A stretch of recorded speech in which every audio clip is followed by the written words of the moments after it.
الحمد لله نحمده ونستعينه ونستغفره ونعوذ بالله من شرور أنفسنا ومن سيئات أعمالنا من يهده الله فلا مضل له ومن يضلله فلا هادي له وأشهد أن لا إله إلا الله وحده لا شريك له وأشهد أن محمدا عبده ورسوله صلى الله تعالى عليه وعلى آله وصحبه وسلم تسليما كثيرا أما بعد فأعوذ بالله من الشيطان الرجيم بسم الله الرحمن الرحيم يا أيها النبي لما تحرم ما أحل الله لك تبتغي مرضات أزواجك والله غفور رحيم قد فرض الله لكم تحلة أيمانكم والله مولاكم وهو العليم الحكيم আল্লাহ পাক রব্বুল আলামিনের সমস্ত প্রশংসা দরুদ ও সালাম নাযিল হোক প্রিয় নবী মুহাম্মদ সাল্লাল্লাহু আলাইহি ওয়াসাল্লামের উপর। আল্লাহুম্মা সাল্লি আলাইহি আল্লাহুম্মা বারিক আলাইহি। আজকের দর্সের বিষয়বস্তু হচ্ছে সূরা তাহরিমের তাফসীর। এই সূরার নাম হচ্ছে সূরা তাহরিম, অর্থাৎ যাতে কোনো কিছুকে হারাম করেছিলেন নবী করিম সাল্লাল্লাহু আলাইহি ওয়াসাল্লাম নিজের উপর। তাহরিম মানে হচ্ছে হারাম করে নেওয়া। আল্লাহ যা হারাম করেছেন তাকেও তাহরিম বলা হয়। হারাম ইউহারিমু তাহরিম। কোনো ব্যক্তি যদি নিজের ওপর কোনো কিছুকে হারাম করে নেয় তাকেও তাহরিম বলা হয়। রাসূলুল্লাহ সাল্লাল্লাহু আলাইহি ওয়াসাল্লাম নিজের ওপর মধুকে হারাম করে নিয়েছিলেন বিশেষ কোনো কারণে। আল্লাহ পাক তখন নিষেধ করলেন, আয়াত নাজিল করলেন, যে আয়াত দিয়েই এই সূরা শুরু হয়েছে। সুতরাং এই সূরার নাম সূরা তাহরিম রাখা হয়েছে। এই সূরার শানে নুজুল, অর্থাৎ এই আয়াতগুলি বা এই সূরা কেন নাজিল হলো বা কি প্রেক্ষাপটে নাজিল হয়েছে এ সম্পর্কে সহিহ বুখারীতে, সহিহ মুসলিমে বিস্তারিত হাদিস বর্ণিত হয়েছে। সহিহ বুখারী থেকে হাদিসটি আগে বর্ণনা করি আর তারপরে ইনশাআল্লাহ তাআলা এই সূরার তাফসীর পেশ করব। এই সূরা নবী করিম সাল্লাল্লাহু আলাইহি সাল্লামের মদিনার জীবনে নাজিল হয়েছে, মাদানী। এর আগে 29তম পারায় যে সূরাগুলি ছিল তার সবগুলি প্রায় মক্কি সূরা ছিল। মক্কি সূরায় অধিকাংশ বিষয়বস্তু হচ্ছে আকীদা সম্পর্কীয় বিষয়বস্তু, বিশ্বাস, আল্লাহর প্রতি, পরকালের প্রতি, জান্নাত জাহান্নাম ইত্যাদি সম্পর্কে আলোচনা ছিল। কিন্তু মদিনায় যেসব সূরা বা আয়াত নাযিল হয়েছে সেগুলির বিষয়বস্তু অধিকাংশ ক্ষেত্রে হচ্ছে বিধিবিধান, হুকুম, আহকাম, মাসলা মাসাইল, বিভিন্ন মাসলা মাসাইল। এখানেও হালাল এবং হারামের, যা আল্লাহ পাক হালাল করেছেন তা হারাম করা ঠিক নয়, এই বিষয় দিয়েই শুরু হয়েছে এই সূরা।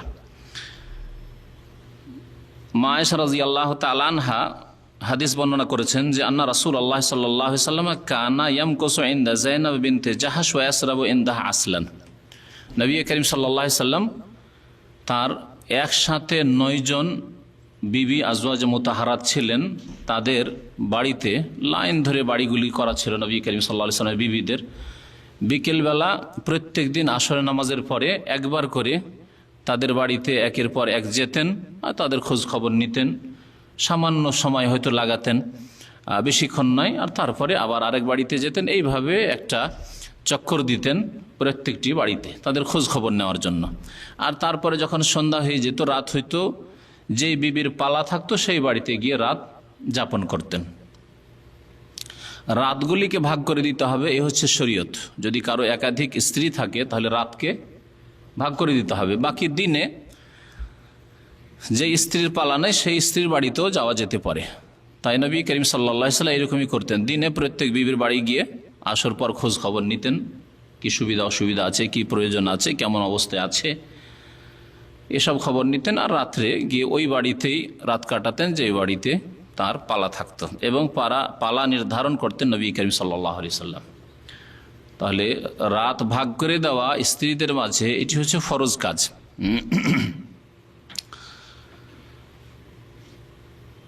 যায়নাব বিনতে জাহাশ রাদিয়াল্লাহু তাআলা আনহা, তার বাড়িতে যখন নবী করিম সাল্লাল্লাহু আলাইহি ওয়াসাল্লাম আসর পর যেতেন তো প্রতিদিন তিনি মধু খাওয়াতেন, এবং নবী করিম সাল্লাল্লাহু আলাইহি ওয়াসাল্লাম মধু ভালোবাসতেন। কারণ মধুর আল্লাহ পাক প্রশংসা করেছেন। মধুতে রয়েছে চিকিৎসা, এলাজ। বিশেষভাবে আল্লাহ পাক মধুকে বলেছেন শিফাউল লিন্নাস, তাতে রোগের আরোগ্য রয়েছে। নবী করিম সাল্লাল্লাহু আলাইহি ওয়াসাল্লাম মধু দিয়ে চিকিৎসা করার জন্য উৎসাহিত করেছেন। বলছেন মা আয়েশা রাদিয়াল্লাহু তাআলা আনহা বর্ণনাকারী যে রাসূলুল্লাহ সাল্লাল্লাহু আলাইহি ওয়াসাল্লাম কি করতেন, ইয়ামকুসু ইনদা যায়নাব বিনতে জাহাশ ওয়া ইয়াশরাবু ইনদাহা আসলান। আসর পর গিয়ে যায়নাব বিনতে জাহাশের বাড়িতে বেশ কিছুক্ষণ দেরি করতেন। দেরি এই জন্য হয়তো যে সেখানে গিয়ে কথাবার্তার সাথে সাথে ওয়া ইয়াশরাবু ইনদাহা আসলান, মধু পান করতেন। আর অন্য বাড়িতে গেলে হয়তো এইরকম কিছু খাবারের ব্যবস্থা হয়তো না, খোঁজ খবর নিয়ে দেখা সাক্ষাৎ করে চলে যেতেন। ফাতাওয়াতাতু আনা ওয়া হাফসা আন্না আইয়াতানা দাখালা আলাইহা নবী সাল্লাল্লাহু আলাইহি ওয়াসাল্লাম ফালতাকুল লাহু ইন্নী আজিদু মিনকা রিহা মাগাফির। সতিনের ঝাল বুঝেন তো না? সতিনের ঝালে ভালো ভালো নেক মানুষও অনেক সময় মানে বাঁকা পথ নিয়েছে বা ভুল করে ফেলেছে। তো নবী করিম সাল্লাল্লাহু আলাইহি ওয়াসাল্লামের বিবিগণ তারা মানুষ ছিলেন আর সকলে চাইতো যে আমার ভাগটা যাতে কম না হয়। যখন তারা দেখলেন যে জাইনাবের বাড়িতে গেলে এত কেন দেরি হয় নবী সাল্লাল্লাহু আলাইহি ওয়াসাল্লামের, আবার অন্যদের বাড়িতে তো দেরি হয় না, আমাদের বাড়িতে এসে তো দেরি হয় না, বিকেলবেলা আসে তখন খোঁজ খবর নিয়ে কেমন আছো, ভালো আছো, হয়ে গেল, চলে গেলেন। আবার কেন দেরি হয় জানতে পারলেন যে ওখানে গিয়ে মধু খায়। আচ্ছা ঠিক আছে, মধু খাওয়া বন্ধ করতে হবে। আল্লাহ পাক এটা পছন্দ করলেন না যে নবীর মধু খাওয়া বন্ধ করতে হবে, আল্লাহ পাক পছন্দ করলেন না। আসলে বলছেন আয়েশা রাদিয়াল্লাহু তাআলা আনহা যে আমি আর হাফসা যুক্তি করলাম, ফাতাওয়াতাতু আনা ওয়া হাফসা, আমি এবং হাফসা। আয়েশা রাদিয়াল্লাহু তাআলা কার মেয়ে? এই উম্মতের সবচেয়ে শ্রেষ্ঠ ব্যক্তির মেয়ে, আবু বকর সিদ্দিক রাদিয়াল্লাহু তাআলা আনহুর মেয়ে রাদিয়াল্লাহু আনহা। আর হাফসা কার মেয়ে? রাদিয়াল্লাহু তাআলা আনহা। এই উম্মতের দ্বিতীয় শ্রেষ্ঠ ব্যক্তি ওমর রাদিয়াল্লাহু তাআলা আনহুর মেয়ে, দ্বিতীয় খলিফা। এই দুইজনে যুক্তি করলেন কি, আন্না আইয়াতানা দাখালা আলাইহা নবী সাল্লাল্লাহু আলাইহি ওয়াসাল্লাম, আমাদের যার কাছে আসুক না কেন আজকে নবী করিম সাল্লাল্লাহু আলাইহি ওয়াসাল্লাম যখন বিকেলবেলা আসবেন, ফালতাকুল্লাহু, আমরা বলবো, তুমিও বলবে আমিও বলবো কি, ইন্নী আজিদু মিনকা রিহা মাগাফির, আপনার মুখ থেকে এই মাগাফিরের গন্ধ কেন আসছে? মাগাফির বলা হয়েছে যে একটা কাঁটাযুক্ত গাছ থেকে এক ধরনের আঠা আঠা ভাব জিনিস হইতো, যেটা যাতে দুর্গন্ধ হইতো আর অনেকে খেত, কিন্তু নবী করিম সাল্লাল্লাহু আলাইহি ওয়াসাল্লাম যাতে দুর্গন্ধ হইতো তা মোটেই খেতেন না, দুর্গন্ধ থেকে অনেক দূরে থাকতেন। প্রথম কথা, নবী করিম সাল্লাল্লাহু আলাইহি ওয়াসাল্লাম অত্যন্ত পরিষ্কার পরিচ্ছন্ন থাকা আর দুর্গন্ধ থেকে অনেক দূরে থাকা ভালোবাসতেন। দুই নম্বর কথা, যেহেতু তার কাছে সকাল বিকাল বারবার করে ফেরেশতা জিবরাইল আলাইহিস সালাম আসতেন, ওহী আসতো, সেই জন্য তিনি দুর্গন্ধ থেকে যাতে ফেরেশতাকে কষ্ট না হয় তাই দূরে থাকতেন। আর আয়েশা রাদিয়াল্লাহু তাআলা আনহা, হাফসা, তারা জানতেন যে একটু যদি দুর্গন্ধের কথা বলি যে আপনার মুখ থেকে বা শরীর থেকে গন্ধ আসছে, তাহলে সাবধান হয়ে যাবেন, আর যাবেন না, আর খাবেন না। মাগাফিরের কেন গন্ধ পাচ্ছি আপনার মুখ থেকে? আকালতা মাগাফির, আপনি মনে হয় মাগাফির খেয়েছেন। ফাদাখালা আলা ইহদাহুমান নবী সাল্লাল্লাহু আলাইহি ওয়াসাল্লাম, আমরা যুক্তি করলাম যে আমরা এরকম বলবো। নবী করিম সাল্লাল্লাহু আলাইহি ওয়াসাল্লাম আসলেন আয়েশার বাড়িতে, হাফসার বাড়িতে। ফাকালাত যালিকা লাহু, দুইজনও এইভাবে একই কথা। আর একজন বললে হয়তো ভুল হইতে পারে, দুইজনে যদি বলে তো বিশ্বাস হবে না? হবে না? নবী সাল্লাল্লাহু আলাইহি ওয়াসাল্লাম বিশ্বাস হইতে পারে। ফাকাল বলছেন লা বাল শারিবতু আসলান, নবী সাল্লাল্লাহু আলাইহি ওয়াসাল্লামকে যখন তারা বললেন যে আপনি হয়তো মাগাফির খেয়েছেন, আপনার মুখ দিয়ে কেন গন্ধ আসছে যেন মাগাফির মাগাফির, বুঝলেন? না না, বাল শারিবতু আসলান, আমি তো মধু খেয়েছি ইনদা যায়নাব বিনতে জাহাশ, যায়নাব বিনতে জাহাশের বাড়িতে। ওয়ালান আউদা লাহু, তবে আমি আর কখনো পান করব না। মধু দিয়ে যদি এই মাগাফির খারাপ গন্ধ আসে তাহলে মধু খেলাম না। এখানে একটা মজার গল্প বলি। আমরা ওই কি শাক বলে ভাই, যে শাকটাতে গন্ধ হয় শরীরে, মেথির শাক।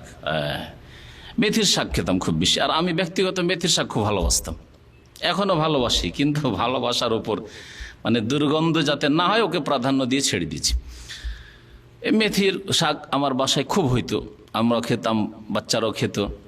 একদিন মাদ্রাসা থেকে, মহিলা মাদ্রাসা থেকে ছোট ছোট মেয়েগুলি ক্লাস 2-3-তে পড়ে, ওদের নোটে লিখে পাঠিয়েছে যে যেন হুলবা না খায়। আরবিতে হুলবা মানে হচ্ছে মেথি, মেথি না খায়। ওরা ধারণা করে নিয়েছে যে ছোট ছোট বাচ্চাদের শরীরে গন্ধ আসছে, তার মানে এরা মেথি খায়। মেথি খাওয়া অথবা মেথির শাক খাওয়া গন্ধ হবে শরীরে, যেটা অনেকের জানা নেই। হয়তো কারো জানা আছে নাকি? জানা আছে? অনেক বেশিরভাগ লোক জানেন না। তো আমিও জানতাম না এর আগে, কিন্তু এই বছর 2-3 আগের ঘটনা, 2-3 বছর আগের ঘটনা।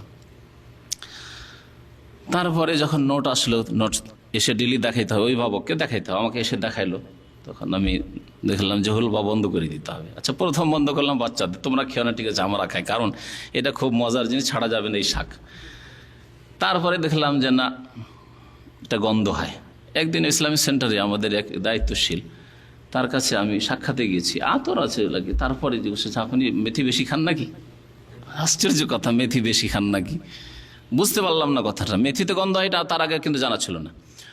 তো যাই হোক, সতর্ক হয়ে গেলাম, এই মেথির শাক খাওয়া একেবারে বাদের মতোই। যদিও খাই মাদ্রাসা যখন ছুটি থাকে তখন মাঝে মাঝে খাই, অল্প খেলে হয়তো গন্ধ হবে না, তারপরে মেথির শাকে একটা গন্ধ আছে। তো ওই রকমই মাগাফির এক ধরনের আঠার মতো আমাদের দেশে যে বাবলা গাছ হইতো, বাবুল গাছ বা বাবলা গাছ, আপনারা কি বলেন? বাবলা গাছ, ওর এক ধরনের আঠা হয়। ওই আঠা ছোটকালে আমরা অনেকে খেতাম। তো এই মাগাফিরের গন্ধের কথা যখন বলা হলো নবী করিম সাল্লাল্লাহু আলাইহি ওয়াসাল্লামকে, তখন নবী সাল্লাল্লাহু আলাইহি ওয়াসাল্লাম বললেন যে মধুই খাবো না। তাহলে যখন নবী সাল্লাল্লাহু আলাইহি ওয়াসাল্লাম বললেন, আরেকটি হাদিসের বিস্তারিত আরেকটু বাড়তি রয়েছে, এখানে কথাটি নেই, যে আপনি যদি মধু খেয়ে থাকেন তাহলে হয়েছে কি জানেন?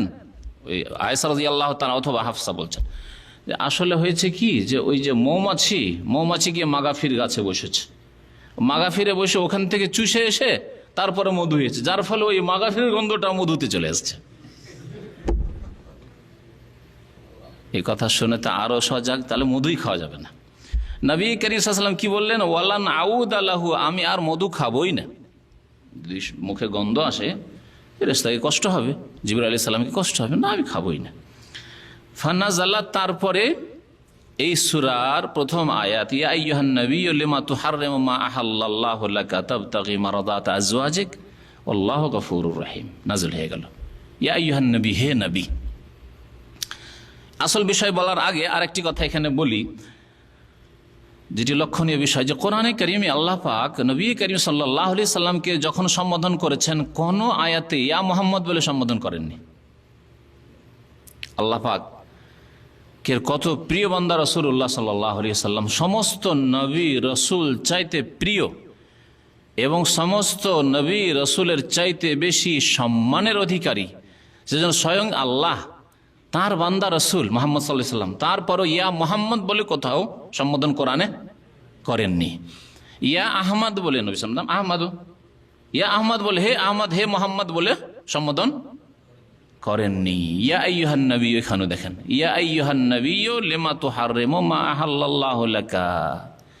কোরআনে কারীমে অন্য আয়াতে রয়েছে সূরা তালাক, ইয়া আইয়ুহান নবিয়্যু ইযা তাল্লাকতুমুন নিসা, হে নবী, ইযা তাল্লাকতুমুন নিসা, যদি বিবিদেরকে তোমরা তালাক দাও।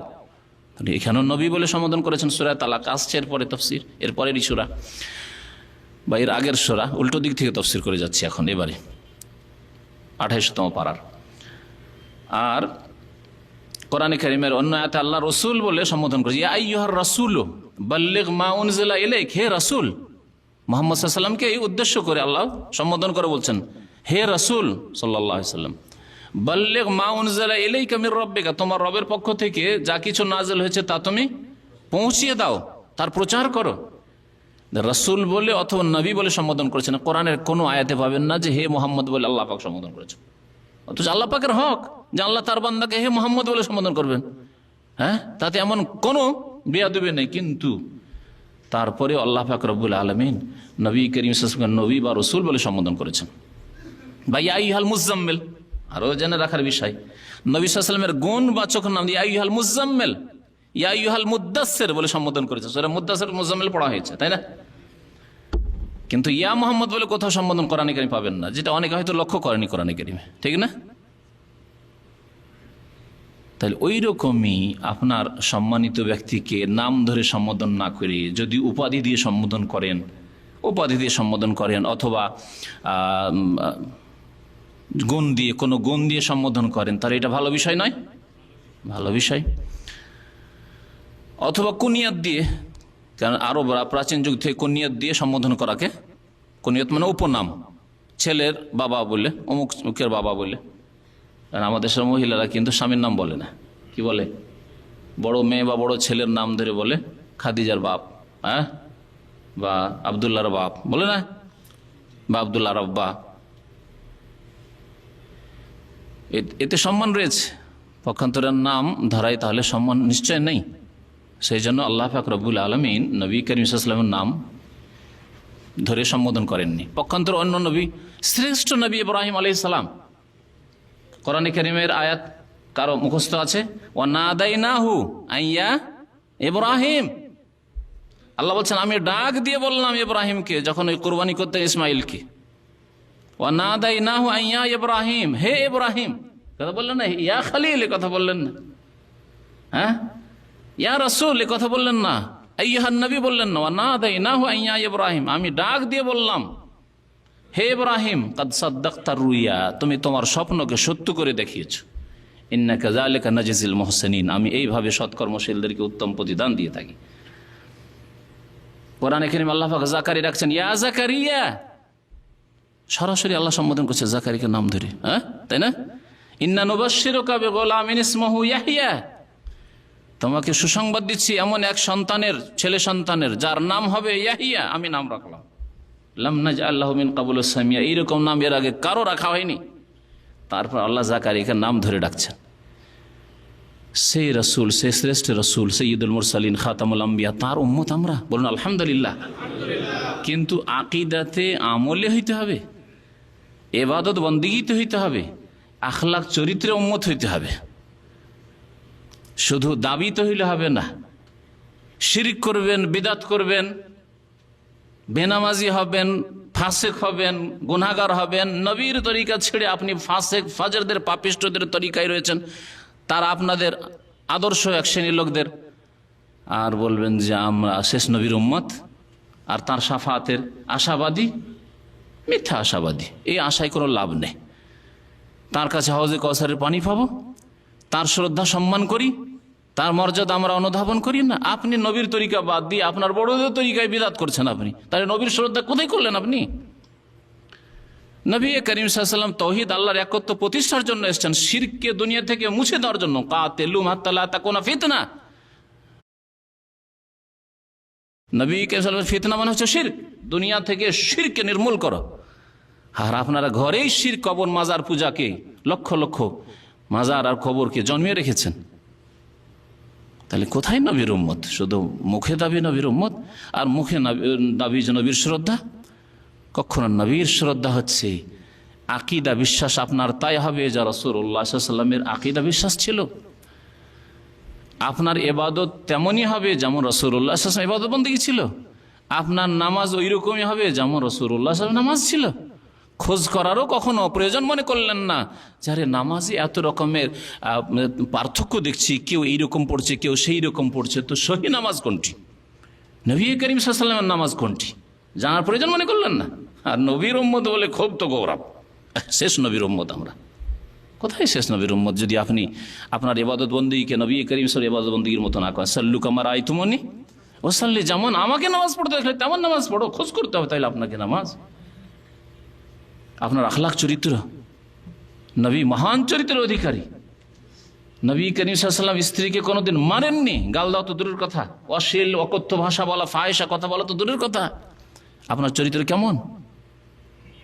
নবী করিম সাল্লাল্লাহু আলাইহি ওয়াসাল্লাম নিজের মাকে তো পাননি, বড় হয়ে দুধ মাকে পেয়েছেন, নিজের শরীরের কাপড়, পাগড়ি, চাদর বিছিয়ে দিয়েছেন। বাবা সাতা লাহারে দাহু, চাদর বিছিয়ে দিয়েছেন। আপনি কতটুকু আপনার মায়ের সম্মান করেন, বাবার সম্মান করেন? এইভাবে আপনি দেখুন যে নবী করিম সাল্লাল্লাহু আলাইহি ওয়াসাল্লাম, ইহুদি অসুস্থ হচ্ছে, ইহুদি বালক খোঁজ পাচ্ছেন, প্রতিবেশী ইহুদির ছেলে অসুস্থ আছে, মরমর অবস্থা, দেখতে চলে যাচ্ছেন। আপনি নিজের মুসলিম ভাইয়ের খোঁজ রাখেন না, মুসলিম বোনের খোঁজ রাখেন না, একটা পয়সা আপনি গরিবের জন্য খরচ করতে চান না। আপনার চরিত্র পাড়া প্রতিবেশীর সাথে কেমন, আত্মীয় স্বজনদের সাথে কেমন, রাসূলুল্লাহ সাল্লাল্লাহু আলাইহি ওয়াসাল্লামের আখলাক চরিত্র কেমন ছিল?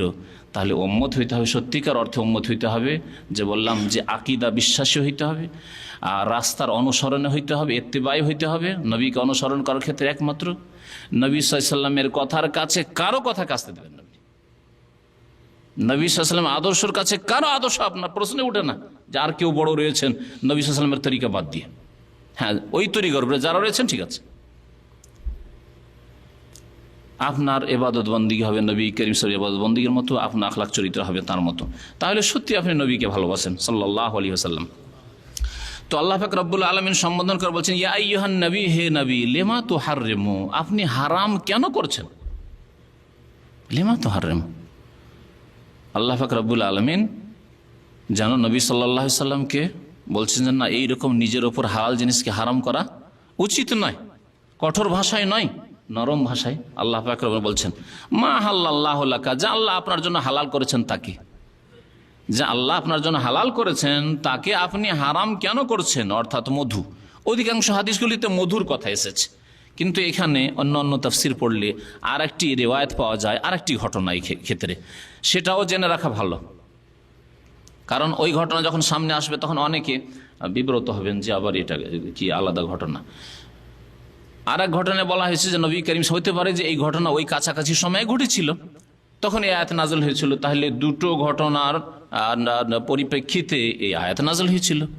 নবী করিম সাল্লাল্লাহু আলাইহি ওয়াসাল্লাম কোনো এক স্ত্রীর পালার দিনে তার দাসী ছিল, দাসী, স্ত্রী নয়, মারিয়া কিবতিয়া রাদিয়াল্লাহু তাআলা আনহা, মিশর থেকে যাকে নিয়ে আসা হয়েছিল, নবী সাল্লাল্লাহু আলাইহি ওয়াসাল্লামকে হাদিয়া পাঠানো হয়েছিল, মারিয়া, যার পেট থেকে জন্ম নিয়েছিল নবী করিম সাল্লাল্লাহু আলাইহি ওয়াসাল্লাম এক ছেলে, যার নাম ছিল ইব্রাহিম রাদিয়াল্লাহু তাআলা আনহু।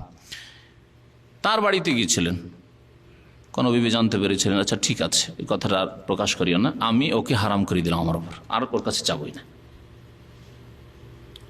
তাহলে দাসী হারাম করাই হোক নিজের ওপর, অথবা মধু হারাম করার ঘটনায় হোক, যেটা প্রসিদ্ধ হাদিসগুলিতে রয়েছে, আল্লাহ পাক বলছেন, লিমা তুহাররিমু মা আহাল্লাল্লাহু লাকা, আল্লাহ আপনার জন্য দাসীকে হালাল করেছেন, কেন হারাম করেছেন?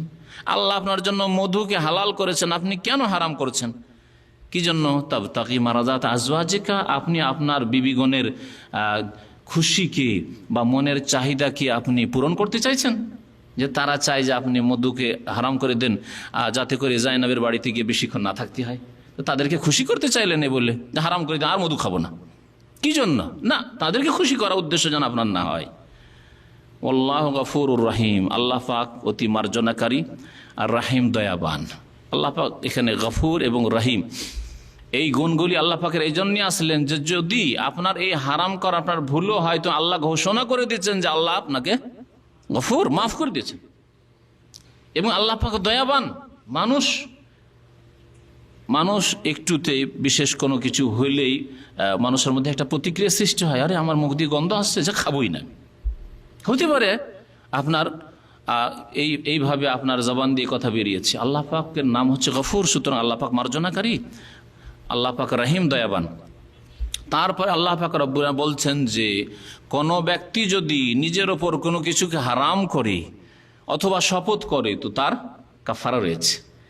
আর সেটা যদি তার উপর অটল থাকা ঠিক না হয়, যদি আপনি কসম করেন আর কসম করে ওই কসমের ওপর, শপথের উপর অটল থাকতে পারেন, অর্থাৎ অটল থাকা জায়েজ হয় এক, আর অটল যদি থাকতে পারেন, অনেক সময় অটল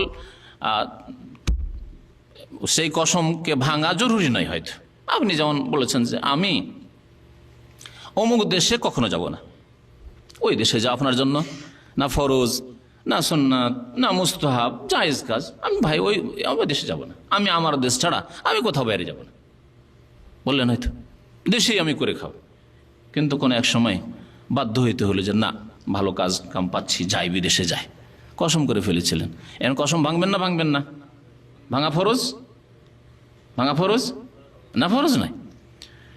তাহলে কোনো কোনো ক্ষেত্রে কসম ভাঙা ফরজ নয়, আবার কোনো কোনো ক্ষেত্রে কসম ভাঙা শপথকে ভেঙে দেওয়া ফরজ।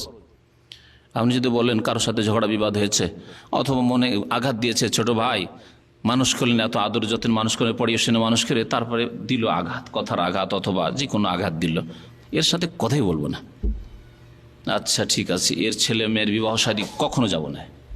তারপরে যাবেন না? যাবেন না, কারণ আত্মীয়দের সাথে সম্পর্ক রাখা ফরজ। সুতরাং আপনার এই কসম ভাঙা ফরজ, চলবে না, এটা ফরজ। তো কসম ভাঙা ফরজ হোক, অত কসম ভাঙা ফরজ নয়, কসমের অটল থাকতে পারতেন, কিন্তু কসম ভাঙা জায়েজ যদি আপনি কসমকে, আপনার শপথকে ভেঙে দেন এই ক্ষেত্রে, অথবা কোনো কিছু হারাম করে নিয়েছেন অথচ আল্লাহ পাক হালাল করেছেন, কেন হারাম করবেন? আপনি নিজের উপর হারাম করে নিয়েছেন যে না না আমি কখনো খরগোশ খাবো না, কখনো আমি গরুর গোস্ত খাবো না, কেন আপনি হারাম করবেন? আরে খান না, নাই খান, কিন্তু হারাম করিয়েন না।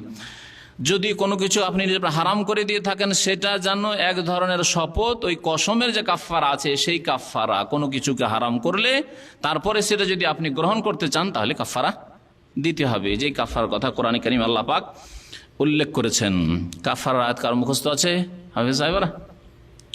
হ্যাঁ, সূরা মাইদাতে আছে। মহান আল্লাহ ইরশাদ করেছেন, লা ইউআখিযুকুমুল্লাহু বিল্লাগবি ফি আইমানিকুম। আল্লাহ পাক তোমাদের অনর্থক উদ্দেশ্যবিহীন কোনো যদি শপথ হয়, উদ্দেশ্য নাই, কিন্তু আরবদের প্রাচীন যুগ থেকে বিনা উদ্দেশ্যে হঠাৎ করে মুখ দিয়ে আল্লাহ আল্লাহ বেরিয়ে যায়, এটা অভ্যাস ছিল, যা এখনো আছে। তবে এটা খুব বেশি হওয়া আপত্তিকর, ঠিক নয়। কথায় কথায় আল্লাহ আল্লাহ, না, এটা ঠিক নয়, ভালো জিনিস নয়। উদ্দেশ্যবিহীন এমনিতে মুখ দিয়ে হঠাৎ করে বেরিয়ে যায়, কতগুলি কথা আছে উদ্দেশ্যবিহীন মুখ দিয়ে বেরিয়ে যায়, মানুষ টেরও পায় না কথা বলতে গিয়ে, ঠিক না? আমাদের বাঙালিদের মধ্যে অনেক স্বভাব আছে, আমি সেখানে গেলাম, আর কি, হ্যাঁ আর কি বলে না, আর কি, আর কি, এই যে আর কি আপনি উদ্দেশ্য করে বলছেন না, কিন্তু কথায় কথায় ওই দুটো একটা বাক্য হচ্ছে, যাবো আর কি, ভালোই খেলাম আর কি। ওই রকমই আরবদের মধ্যে আল্লাহ আল্লাহ কথায় বলা অভ্যাস ছিল, উদ্দেশ্যবিহীন, কোন উদ্দেশ্য না করে যদি আল্লাহ। জিজ্ঞাসা করেছে, ভাই আপনি কি চেনেন ওইখান থেকে এই এয়ারপোর্টের রাস্তা চেনেন? লা আল্লাহ, আর আল্লাহ আসলে উদ্দেশ্য না, লা বলা যথেষ্ট ছিল, কিন্তু ওই বইলে অভ্যাস আছে লা আল্লাহ মাদরি, আল্লাহ মাদরি, বলছে না, বলছে না, আল্লাহ আমি জানি না। তো উদ্দেশ্যবিহীন লাগো কসম, কসমকে এই জন্য ফুকাহায়ে কেরামগণ তিন ভাগে ভাগ করেছেন। একটা হচ্ছে কসমের লাগো, উদ্দেশ্যবিহীন কসম করা, হঠাৎ করে মুখ দিয়ে বেরিয়ে যা বিনা কোনো নিয়তে, এটা হচ্ছে লাগো। আল্লাহ পাক ধরবেন না, আল্লাহ বলছেন লা ইউআখিযুকুমুল্লাহু বিল্লাগবি ফি আইমানিকুম ওয়ালাকিন ইউআখিযুকুম বিমা আক্কাদতুমুল আইমান। অন্য আয়াতে রয়েছে, কসমের দুটি আয়াত রয়েছে, আর এক আয়াতে রয়েছে ওয়ালাকিন ইউআখিযুকুম মা কাসাবাত কুলুবুকুম। তোমাদের অন্তর থেকে যদি, অন্তর যদি কাজ করে সেখানে, মানে অন্তর থেকে উদ্দেশ্য করে যদি কসম করো তাহলে আল্লাহ ধরবেন অবশ্য, সেই কসম ভাঙা চলবে না। এখানে আল্লাহ পাক বলছেন, যে আয়াতে কাফফারার কথা বিস্তারিত উল্লেখ করেছেন সূরা মায়েদে, আল্লাহ পাক বলছেন ওয়ালাকিন ইউআখিযুকুম বিমা আক্কাদতুমুল আইমান। তোমরা যদি কসমকে অকাট্য করে থাকো, শক্ত করে থাকো, তাহলে আল্লাহ ধরবেন ওই কসমকে ভাঙলে। ফাকাফারাতুহু ইতআমু আশারাতি মাসাকিন মিন আওসাতি মা তুতঈমুনা আহলিকুম আও কিসওয়াতুহুম আও তাহরির রাকাবা ফামান লাম ইয়াজিদ ফাসিয়ামু সালাসাতি আইয়ামিন যালিকা কাফারাতু আইমানিকুম ইযা হালাফতুম ওয়াহফাজু আইমানাকুম। কে বলতে পারে কসমের কাফারা? কসমের কাফারা কে বলতে পারে? একজন হাত তুলবে। হ্যাঁ হ্যাঁ বলেন। 3 দিন রোজা, এটা আগে, এটা আগে না। হ্যাঁ একজন একটা গোলাম আজাদ। আল্লাহ পাক যেভাবে বলেছেন ওইভাবে বলেন, ইবদাউ বিমা বাদা আল্লাহু বিহি। যেখান থেকে আল্লাহ শুরু করেছেন ওখান থেকে শুরু করেন, দেখি কে শুরু করতে পারেন। না, ফাইতামু আশারাতি মাসাকিন, 10 জন মিসকিনকে খাবার দেওয়া আল্লাহ বলেছেন। হ্যাঁ প্রথম। ফাকাফারাতুহু ইতআমু আশারাতি মাসাকিন, তার কাফারা হচ্ছে 10 মিসকিনকে খাবার দেওয়া। ইতআম মানে খাবার দেওয়া। আও অথবা, আও কিসওয়াতুহুম অথবা 10 মিসকিনকে কাপড় দেওয়া, বস্ত্র দান করা হয়। 10 জনকে কাপড় পরান। আজকাল কাপড়ে বেশি খরচ আছে খাবার চাইতে, না? তবে ভালো হোটেলে যে খাবার খাওয়াই, ওই খাবার যদি হয় তাহলে কাপড়ের চাইতে বেশি। একবারের খাবারের বিল করলো 550, তো অবাক হয়ে গেল, 550 টাকা বিল। তার মানে এখানে তো 50 রিয়াল বা 40 রিয়াল সস্তা লাগে, কিন্তু দেশে যদি 500-550 টাকা বিল হয় তাহলে অনেকটাই। তো আও কিসওয়াতুহুম, কাপড় পরা 10 জনকে, হ্যাঁ পরানো। অথবা আও তাহরির রাকাবা, অথবা গোলাম আজাদ করা। তাহলে 3টিতে আল্লাহ পাক ইখতিয়ার দিয়েছেন, অপশন, চয়েস করেন 3টার একটা, কোনটা সুবিধা আপনার? গোলাম আজাদ করার সুবিধা আজকাল 0 নেই, শেষ। তাহলে বাকি থাকে 2টো আজকাল, কি? হয় 10 জন মিসকিনকে খাওয়ান, আর নয় 10 জন মিসকিনকে কাপড় পরান। আল্লাহ বলছেন ফামাল্লাম ইয়াজিদ, যদি কেউ না পারে, না পায়, পারে না অথবা পায় না এগুলি, তাহলে কি করবে? ফাসিয়ামু সালাসাতি আইয়াম, 3 দিন রোজা রাখা। 3 দিন রোজা রাখা প্রথমখানে বলবেন না, যারা না পারবে খাওয়াতে, যারা না পারবে কাপড় পরাতে 10 জন মিসকিনকে, তারা 3 দিন রোজা রাখবে। যালিকা কাফারাতু আইমানিকুম, এ হচ্ছে তোমাদের কসমের কাফারা। তো বলবেন না তাহলে কসমের কাফারা, যদি আমরা অনেকে কসম কম খাই কিন্তু কসম অনেকে খায়, তাহলে কাসামের দ্বিতীয় প্রকার হচ্ছে কাসামে মুনআকিদা, অন্তর থেকে ইচ্ছা করে সংকল্প করে ভবিষ্যতের ক্ষেত্রে কসম খাওয়া, এতে কাফারা আছে। আর একটি কসম হচ্ছে ইয়ামিনে গমুস বা কাসামে গমুস, মিথ্যা কসম। অতীতের ওপর কোনো কাজ করেছেন অথচ বলছেন আমি করিনি। মোবাইল চুরি করেছেন আর তারপরে কসম খাওয়াবে, কসম খেয়ে আল্লাহর কসম আমি ভাই জানি না, তোমার মোবাইল নেওয়া তো দূরের কথা, জানি না আসলে নিয়েছ। তা এই কসমে কাফারা দিয়েও কাজ হবে না, এই কসমে কাফারা নেই, আর দুনিয়ার কাফারা দিয়ে মাফ হবে না, এতে জাহান্নামে যেতে হবে। আল ইয়ামিনুল গামুস মানে এমন কসম যা জাহান্নামে ডুবিয়ে দিবে। গামাসা একমেস মানে ডুবিয়ে দাও, নিমজ্জিত করা।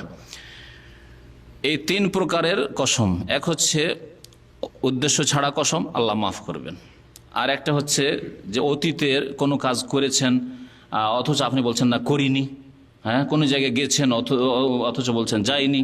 হ্যাঁ, আপনি লাগেজে মাল সামান কিছু নিয়ে, ইলেকট্রনিক মাল সামান নিয়ে যাচ্ছেন, দেখছি যে কাস্টম লাগিয়ে দেবে, কি আছে বলতো, কসম করে বল দেখি, যে কসম করে বলছি কিছুই নেই আমার কাছে, জান বাঁচাবার জন্য বা পয়সা বাঁচাবার জন্য, যেই উদ্দেশ্য হোক না কেন, না, মিথ্যা কসম কাবিরা গুনাহ, এবং নবী করিম সাল্লাল্লাহু আলাইহি ওয়াসাল্লাম বলেছেন যে জাহান্নামে যাবে ওই ব্যক্তি যে মিথ্যা কসম করবে। তো আর আরেকটি কসম হচ্ছে যার দুনিয়াতে কাফারা আছে, ভবিষ্যতে এমন কাজ করব অথবা করব না বলে দিলেন, আর তারপরে সেটা যেটা করব বলেছেন করতে পারলেন না, অথবা করব না বলেছেন করতে হইল, অথবা কোনো কিছু হারাম করে দিয়েছেন, আমি আমার ওপর গরুর গোশতকে হারাম করে দিলাম, পরে গরুর গোশত খেতে হইল। পান হারাম করে দিলেন, তারপরে পান খেয়ে ফেললেন, পান খেয়ে ফেললেন। যে কোনো জিনিস হোক না কেন, আল্লাহ পাক বলছেন যে কাদ ফারাদাল্লাহু লাকুম তাহিল্লাতা আইমানিকুম, আল্লাহ পাক নির্ধারণ করেছেন, ফরজ করা মানে নির্ধারণ করা, আল্লাহ পাক নির্ধারণ করেছেন তোমাদের জন্য তোমাদের কসম থেকে মুক্ত হওয়াকে। কসম থেকে কেমন করে হালাল হবে মানে মুক্ত হবে, তুমি অব্যাহতি পাবে। ওয়াল্লাহু মাওলাকুম, আল্লাহ পাক তোমাদের মালিক, মুনিব, মাওলা মানে মালিক, মুনিব। ওয়াহুয়াল আলিমুল হাকিম, এবং তিনি সব কিছুই জানেন। আলিম মানে সর্বজ্ঞ, সব কিছুই জানেন। আর হাকিম মানে প্রজ্ঞাময়, যিনি হেকমতের অধিকারী, যার প্রত্যেকটি কথায় কাজে তত্ত্ব রয়েছে, রহস্য রয়েছে, হাকিম। আল্লাহ পাকের প্রত্যেকটি বিধানে, হুকুম হাকামে, বিশ্বাসের হোক আর ইবাদত বন্দেগীর হোক আর আখলাক চরিত্রের হোক, কোনো কিছু হারাম করাই হোক, কোনো করণীয় হোক, সব ক্ষেত্রে হেকমত রয়েছে, রহস্য রয়েছে, আপনি জানেন আর নাই জানেন। এই জন্য আল্লাহ পাকের নাম হচ্ছে হাকিম। আল্লাহ পাকের শরীয়তে বিধানে হিকমত রয়েছে। আল্লাহ পাক রব্বুল আলামিন শুধু শরীয়তি বিধান নয়, আল্লাহ পাকের দুনিয়াতে যা কিছু হচ্ছে তাতে হিকমত রয়েছে। গতকালকে আমি কোনো এক ভাইকে বলছি যে এই গরম বড়ই কষ্ট লাগছে, তো তিনি একটা কথা আমাকে স্মরণ করিয়ে দিলেন, যেটা আমার খেয়ালে ছিল না। এত গরম যদি আল্লাহ না দিতেন তাহলে সৌদি আরবে কি খেজুর পাকতো? হিকমত আছে এই গরমে। এইরকম গরম না পড়লে খেজুর পাকবে না, হিকমত আছে। এই দেশে শীতকালে বৃষ্টি হয়, শীতকালে চাষাবাদে শীতকালে বৃষ্টির প্রয়োজন। আমাদের দেশে গ্রীষ্মকালে বৃষ্টির প্রয়োজন। আল্লাহ পাক সেখানে তার হিকমত রয়েছে যে ভারত উপমহাদেশে এই বর্ষাকাল হচ্ছে গ্রীষ্মকাল, গরমের দিনে বর্ষা। আরব দেশে যদি বর্ষা হইতো এই গ্রীষ্মকালে তাহলে খেজুর পাকতো না, পচে সরে সব শেষ হয়ে যেত। খেজুর আল্লাহ পাকের বড় নিয়ামত আরব জগতের ওপর। এছাড়া বহু হিকমত আছে। আল্লাহু ইয়ালামু ওয়া আনতুম লা তা'লামুন, আল্লাহ সব কিছু জানেন, আমরা কিছুই জানি না। ওমা উতিতু মিনাল ইলমি ইল্লা কালিলা, তোমাদেরকে সামান্য জ্ঞান দেওয়া হয়েছে, এ তো সামান্য কিছু। আল্লাহ পাক এছাড়া যে কত হিকমত রেখেছেন তার সৃষ্টিগত বিধানে এবং শরীয়তি বিধানে। আল্লাহ পাকের বিধান দুই রকম। আপনাকে আল্লাহ পাক ছেলে দিলেন না, এতে হিকমত রয়েছে। আল্লাহ পাক আপনাকে মেয়ে দিলেন না, এতে হিকমত আছে। আল্লাহ পাক আপনাকে বিবাহ করার তৌফিক দেন, এতে হিকমত আছে। আল্লাহ পাক আপনার ছেলেকে আলেম করলেন না, এ তো হিকমত আছে। হয়তো আল্লাহ পাক আপনার ছেলেকে পড়ারই তৌফিক দিলেন, অনেক চেষ্টা করলেন, তাতে হিকমত আছে। পড়ে শুনে হয়তো আরো বড় তাগুত হইতো, হ্যাঁ, পড়াশোনা শয়তান হইতো, হয়তো তার চাইতে বলো মূর্খ হলে ওর শয়তানি অনেকটা কম থাকবে, শিক্ষিত লোকের শয়তানি বড় শয়তানি। তো আল্লাহ পাক রব্বুল আলমিনের প্রত্যেকটি কাজে হিকমত আছে, যা বোঝাবার জন্য মুসা আলাইহিস সালাম এবং খেজরের ঘটনা আল্লাহ পাক ঘটিয়েছেন, এতে হিকমত আছে, হ্যাঁ, তাই না? আল্লাহ পাকের যে রহস্য, যেগুলো গায়েব আমাদের চোখের আড়ে আছে, সেগুলো আমরা জানি না। ওই ছেলে যাকে হত্যা করে দিত, কেন? এই ছেলে যদি বড় হইতো ওর বাবাকেও ফাসেক বানিয়ে দিত, গুনাহগার বানিয়ে দিত, ওর মাকেও খারাপ করে দিত।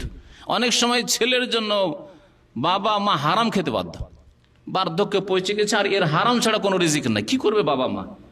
এক পয়সা সারা জিন্দগি হারাম খায়নি, কিন্তু এখন বার্ধক্যে এসে কোনো ইনকাম সোর্স নেই, ওই ছেলে হারাম ইনকাম, সুদ আর ঘুষ এনে দিচ্ছে, তা খাওয়া ছাড়া কোনো উপায় নেই। একা বাস করতে পারছেন না, আর ছেলে এমন পরিবেশে বাস করে যেখানে ইসলাম পালন করাই যাবে না, আজান পর্যন্ত শুনতে পায় না। ছেলের জন্য ওর ঘরে গিয়ে থাকতে হবে, ওই বার্ধক্যে গিয়ে মসজিদে যেতে পারে না, সারা জিন্দগি 5 ওয়াক্ত মসজিদে নামাজ পড়েছে সে, কিন্তু বৃদ্ধ হওয়ার পরে ছেলের জন্য বাধ্য হয়েছে এমন এলাকায় থাকছে না।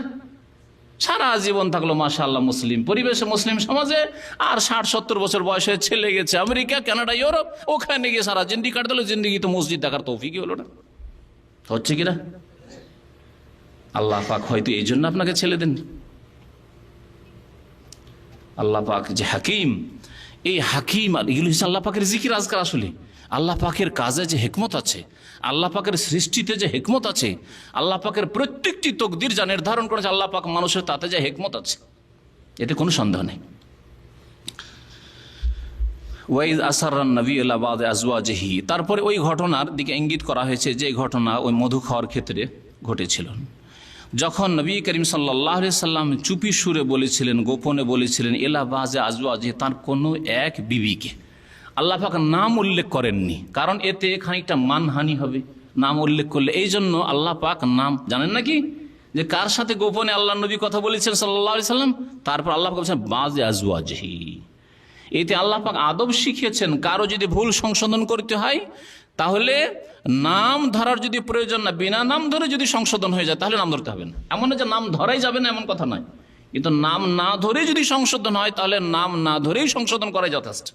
আর যখন দেখবেন নাম না ধরে বললে লোক বুঝে উঠছে না, ওই গুমরাই থেকে যাবে, এদেরকে হিদায়ত করা যাবে না, তখন নাম ধরতে হবে, তাতে হিকমত রয়েছে।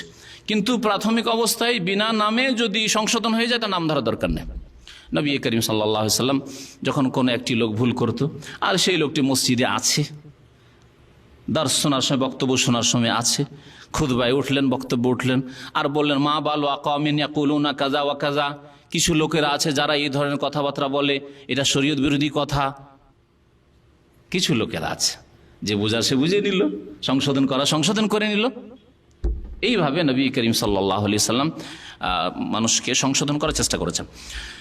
তো আল্লাহ পাক তাই বলছেন ওয়াইজ আসাররান নবী ইলা বাদ আজওয়াজিহি, যখন নবী করিম সাল্লাল্লাহু আলাইহি সাল্লাম চুপি সুরে কথা বলেছিলেন, গোপনে কথা বলেছিলেন কোনো এক বিবির সাথে, হাদিসান, কোনো একটি কথা। কথাটি কি ছিল? ওই যে হাদিসে শোনালাম সহিহ বুখারীর, যে আমি তো মধু খেয়েছি, তা মধুতে গন্ধ যখন আসছে, ওয়ালান আউদ আলাহু, তোমাকে বললাম মধু খাবো না, তবে জাইনাবকে জানায় না, কারণ জাইনাব যদি শুনতে পায় তার বাড়ি থেকে বিকেল আসর পরে প্রতিদিন আমি মধু খাই, আর যদি জানতে পারে যে নবী সাল্লাল্লাহু আলাইহি ওয়াসাল্লাম মধুকে হারাম করে এনেছেন, কষ্ট পাবে। আমার প্রিয়তমা স্ত্রীর মনে কষ্ট যেন না হয়, সে ওকে জানতে দিও না, আর কাউকে বলিও না এই কথা, কারণ আরেকজনকে বললে ওখানে পৌঁছিতে পারে। সেই জন্য হাফসা রাদিয়াল্লাহু তাআলা আনহাকে এখানে যে বাজে আজওয়াজি বলা হয়েছে, তাফসীরকাররা বলেছেন যে বাজে আজওয়াজি মানে ছিলেন কে?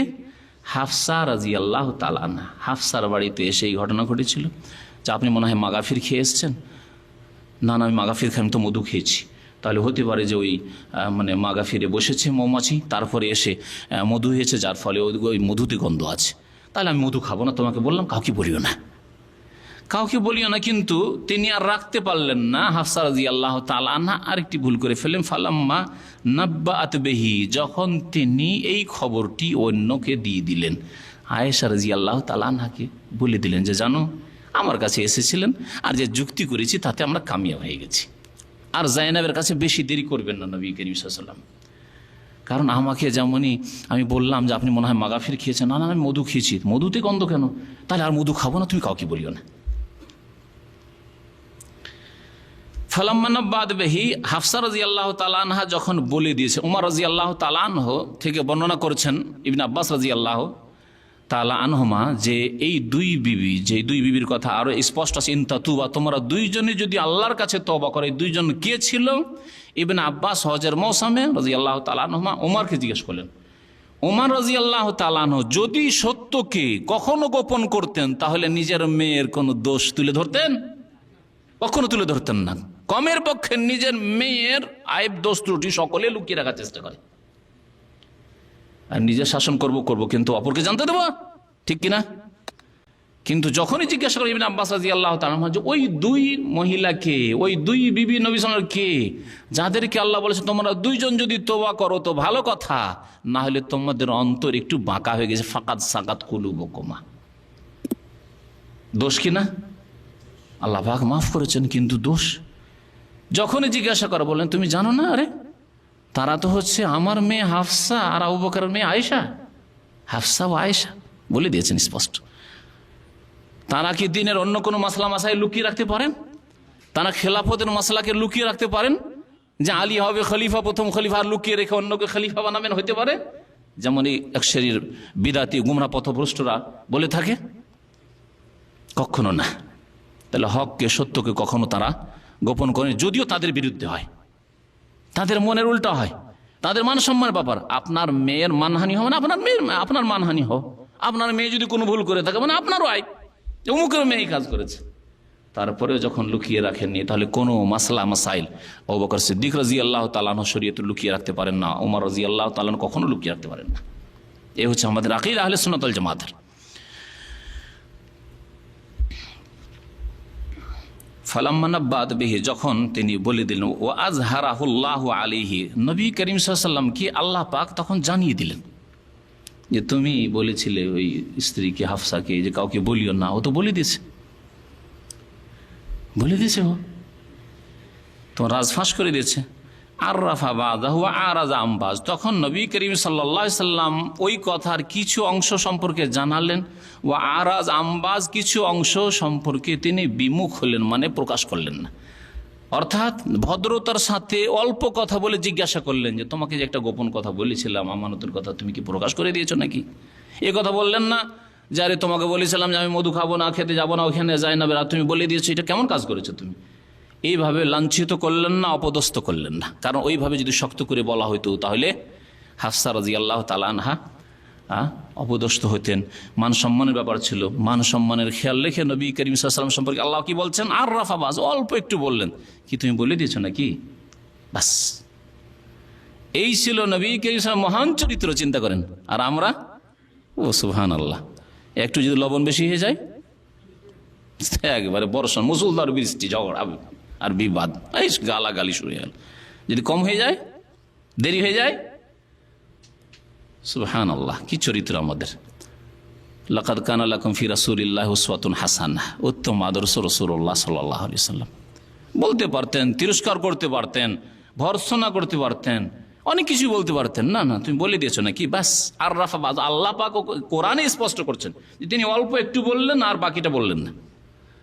ও আরাজ আম্বাজ, ফালাম্মা নাব্বাহা বিহি, যখন তাকে এই সংবাদ নবী করিম সাল্লাল্লাহু আলাইহি ওয়াসাল্লাম দিয়ে দিলেন, কালা, তখন ওই স্ত্রী হাফসা রাদিয়াল্লাহু তাআলা জিজ্ঞাসা, মান আম্বাকা, আপনাকে আবার কে বলল?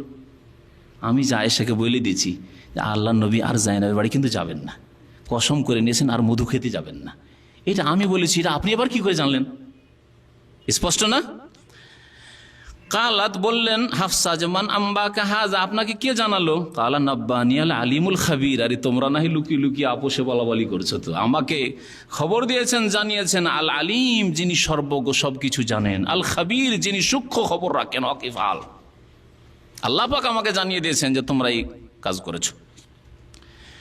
মহান আল্লাহ তারপরে সম্বোধন করছেন এই দুইজন সম্পর্কে, ইন তাতুবা ইলাল্লাহি ফাকাদ সাগাত কুলুবুকুমা, তোমরা দুইজনে উভয়ে যদি তওবা করো আল্লাহ পাকের দরবারে তাহলে ভালো কথা। এই ভালো কথা এটা এখানে উজ্জ্ব আছে, ইন তাতুবা ইলাল্লাহি ফাহুয়া খায়রুন লাকুমা, তোমরা যদি আল্লাহর দরবারে তওবা করো হে আয়েশা হাফসা, তাহলে এটি তোমাদের জন্য কল্যাণকর, মঙ্গলজনক, এতে তোমাদের কল্যাণ রয়েছে। ভুল করেছো, নবী করিম সাল্লাল্লাহু আলাইহি ওয়াসাল্লামকে মধু থেকে তোমরা বঞ্চিত রেখেছো, সুতরাং তোমরা তওবা করো, এতে তোমাদের কল্যাণ রয়েছে। ফাকাদ সাগাত কুলুবুকুমা, কারণ তোমাদের অন্তর বাঁকা হয়ে গেছে এই ভুল করার কারণে। তাহলে বোঝা গেল মানুষ সামান্য এই ভুল করায় যে অন্তর বাঁকা করার কথা আল্লাহ পাক বলেন, তাহলে যারা নামাজ ছাড়ে তাদের অন্তর কত বাঁকা হয়েছে, কত বিভ্রান্তির শিকার হয়েছে। যারা শিরক করে, যারা বিদআত করে, যারা নবীর তরিকা ছেড়ে অন্য তরিকা রয়েছে, যারা চরিত্রহীন, যারা হারাম খায়, তারা কত বাঁকা হয়েছে ইসলাম থেকে, ঈমান থেকে। ফাকাদ সাগাত কুলুবুকুম ওয়া ইন তাযাহারা আলাইহি, আর যদি নবীর বিরুদ্ধে তোমরা একে অপরের সহযোগিতা করো, মানে এই ভুল কাজে তোমরা একে অপরের সমর্থন করো, তাযাহারা আলী, তো জেনে রাখো ফাইনাল্লাহু মাওলা, নিশ্চয় আল্লাহ পাক নবী করিম সাল্লাল্লাহু আলাইহি সাল্লামের মালিক, সহায়। মাওলা, মাওলা মানে মালিক হয়, মাওলা মানে অনেকগুলি মানে হয়, সহায়, হ্যাঁ, অভিভাবক। ও জিবরিল এবং জিবরাইল আলাইহিস সালাম আল্লাহ নবীর সহায়। ওয়া সালেহুল মুমিনিন, আর যত নেক সৎ মুমিন মুমিনাত রয়েছেন সকলে আল্লাহর নবীর সহায়। ওয়াল মালাইকাতু বাদা যালিকা যাহির, এবং সমস্ত ফেরেশতাগণ এরপরে নবী করিম সাল্লাল্লাহু আলাইহি ওয়াসাল্লামের সাহায্যকারী। তোমরা দুইজনে যদি নবীর সম্পর্কে একটু ষড়যন্ত্র করে নবীকে এই মধু খাওয়া থেকে অথবা তার এই দাসীর কাছে যাওয়া থেকে বিরত রেখে দাও, যেতে না দাও, কসম করিয়ে দাও, তাহলে সারা দুনিয়ার নেক বান্দা মানুষের মধ্যে থেকে সালেহুল মুমিনিন স্বয়ং আল্লাহ পাক রব্বুল আলামিন, সুবহানাল্লাহ, আল্লাহ পাকের সাথে নবীর সাথে আছেন, তোমাদের কি হবে? ফেরেশতা জিবরিল আছেন তার সাথে, ওয়াল মালায়েকা, সমস্ত ফেরেশতাগণ রয়েছেন, বাদা যালিকা যাহির। কত বড় ধমক তাহলে, যেমন তেমন ধমক আল্লাহ পাকের পক্ষ থেকে। তারপরে আল্লাহ পাক রব্বুল আলামিন, এই তো ছিল ধমক, যেটা হচ্ছে গায়বী ধমক, পরলৌকিক ধমক। আখেরাতে তোমাদের কি হবে যদি আল্লাহ তোমাদের সাথে না থাকে? আল্লাহ নবীর সাথে, জিবরাইল নবীর সাথে আলাইহিস সালাম, ফেরেশতাগণ নবীর সাথে, নেক মুমিন মুমিনাত নবীর সাথে, তাহলে তোমাদের কি অবস্থা হবে? এটা গায়বী বিষয়। বাহ্যিক বাস্তব দুনিয়াতে তোমাদের কি হবে? আসা রব্বহু ইন তাল্লাকাকুন্না ইউবদিলাহু আজওয়াজান খায়রাম মিনকুন্না মুসলিমাতিন মুমিনাতিন কানিতাতিন তাইবাতিন আবিদাতিন সাইয়্যাহাতিন সাইয়্যিবাতিন ওয়া আবকার। আল্লাহ বলেন শুধু তাই নয়, তোমরা যদি এই ক্ষেত্রে বাড়াবাড়ি করো তো হতে পারে যে আল্লাহ হুকুম দিয়ে দিবেন যে এদেরকে তালাক দিয়ে দাও, দিয়ে দাও, হাফসা আয়েশাকে তালাক দিয়ে দাও, যদি আল্লাহ অনুমতি দিয়ে দেন। আসা রব্ব, হতে পারে যে নবীর রব ইন তাল্লাকাকুন্না, তোমাদেরকে যদি নবী তালাক দিয়ে দেন, আইয়ুবদিলাহু আজওয়াজান, আল্লাহ পাক আয়েশা হাফসা তোমাদের চাইতে ভালো ভালো নেক আল্লাহ ওয়ালি নারী তাকে দেবেন ব্যবস্থা করে। পারবেন না আল্লাহ পাক? অবশ্যই পারবেন। কত বড় ধমক তাহলে এতে রয়েছে। যদি কোনো মহিলাকে বলেন তুমি যদি বেশি বাড়াবাড়ি করো তো বিয়ে করেছে তোমার স্বামী, জানো? আর যদি বলেন যে বিদেশে ওখানে খোঁজ খবর করছে, তুমি থেকে যে বাংলাদেশে থেকে ও সৌদি আরবে বিয়ে করছে, মাথা খারাপ হয়ে যাবে, তাই না? আল্লাহ পাক রব্বুল আলামিন কোরআনে কারীমে সতর্ক সাবধান করছেন যে খবরদার এরকম কাজ করবে না।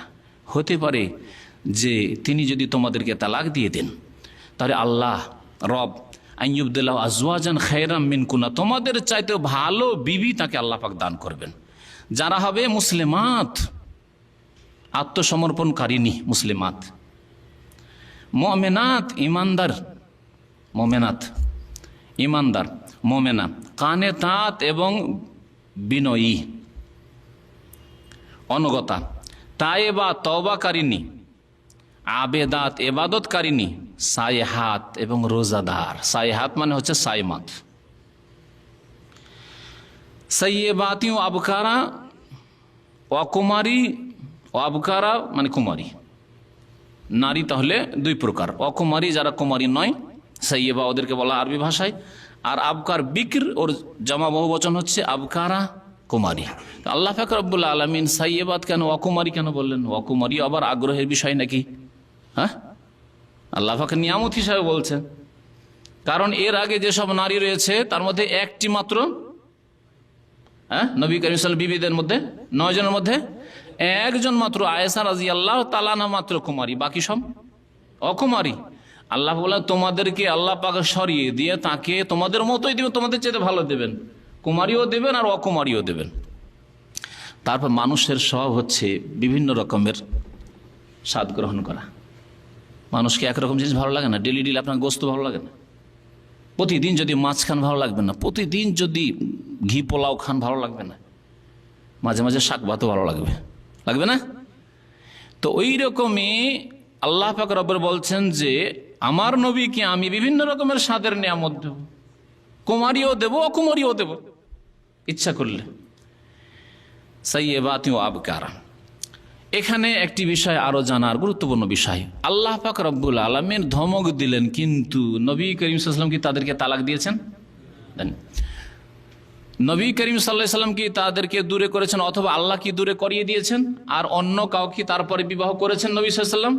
করেননি। তাহলে বোঝা গেল এর দ্বারা যে যাদেরকে আল্লাহ পাক রব্বুল নবীর সাথেই রেখেছেন এবং নবী সাল্লাল্লাহু আলাইহি ওয়াসাল্লাম এই 9 জনকে ছেড়ে ইন্তেকাল করেছেন, তারা এই উম্মতের নারীদের মধ্যে শ্রেষ্ঠ, তাদের চাইতে শ্রেষ্ঠ আর কেউ নেই বলে আল্লাহ পাক তাদেরকে সরিয়ে দেননি। আর না হলে তাদের চাইতে শ্রেষ্ঠ যদি হতো, যেমন আল্লাহ ধমক দিয়েছেন, আল্লাহ পাক নবীর অন্তরে দিতেন এদেরকে তালাক দিয়ে দিয়ে অন্যদের বিয়ে করি। আল্লাহ পাক সক্ষম ছিলেন যে আরো ভালো সতী নারী দিতেন, কিন্তু পৃথিবী বাস্তবে যেহেতু তাদের চাইতে বেশি নেক নারী হইতে পারে না বা ছিল না, আল্লাহ পাক নবীকে সাব্যস্ত রেখেছেন সেই বিবিদের সাথে, এবং তারাই সবচাইতে বেশি আল্লাহ ওয়ালি নেক।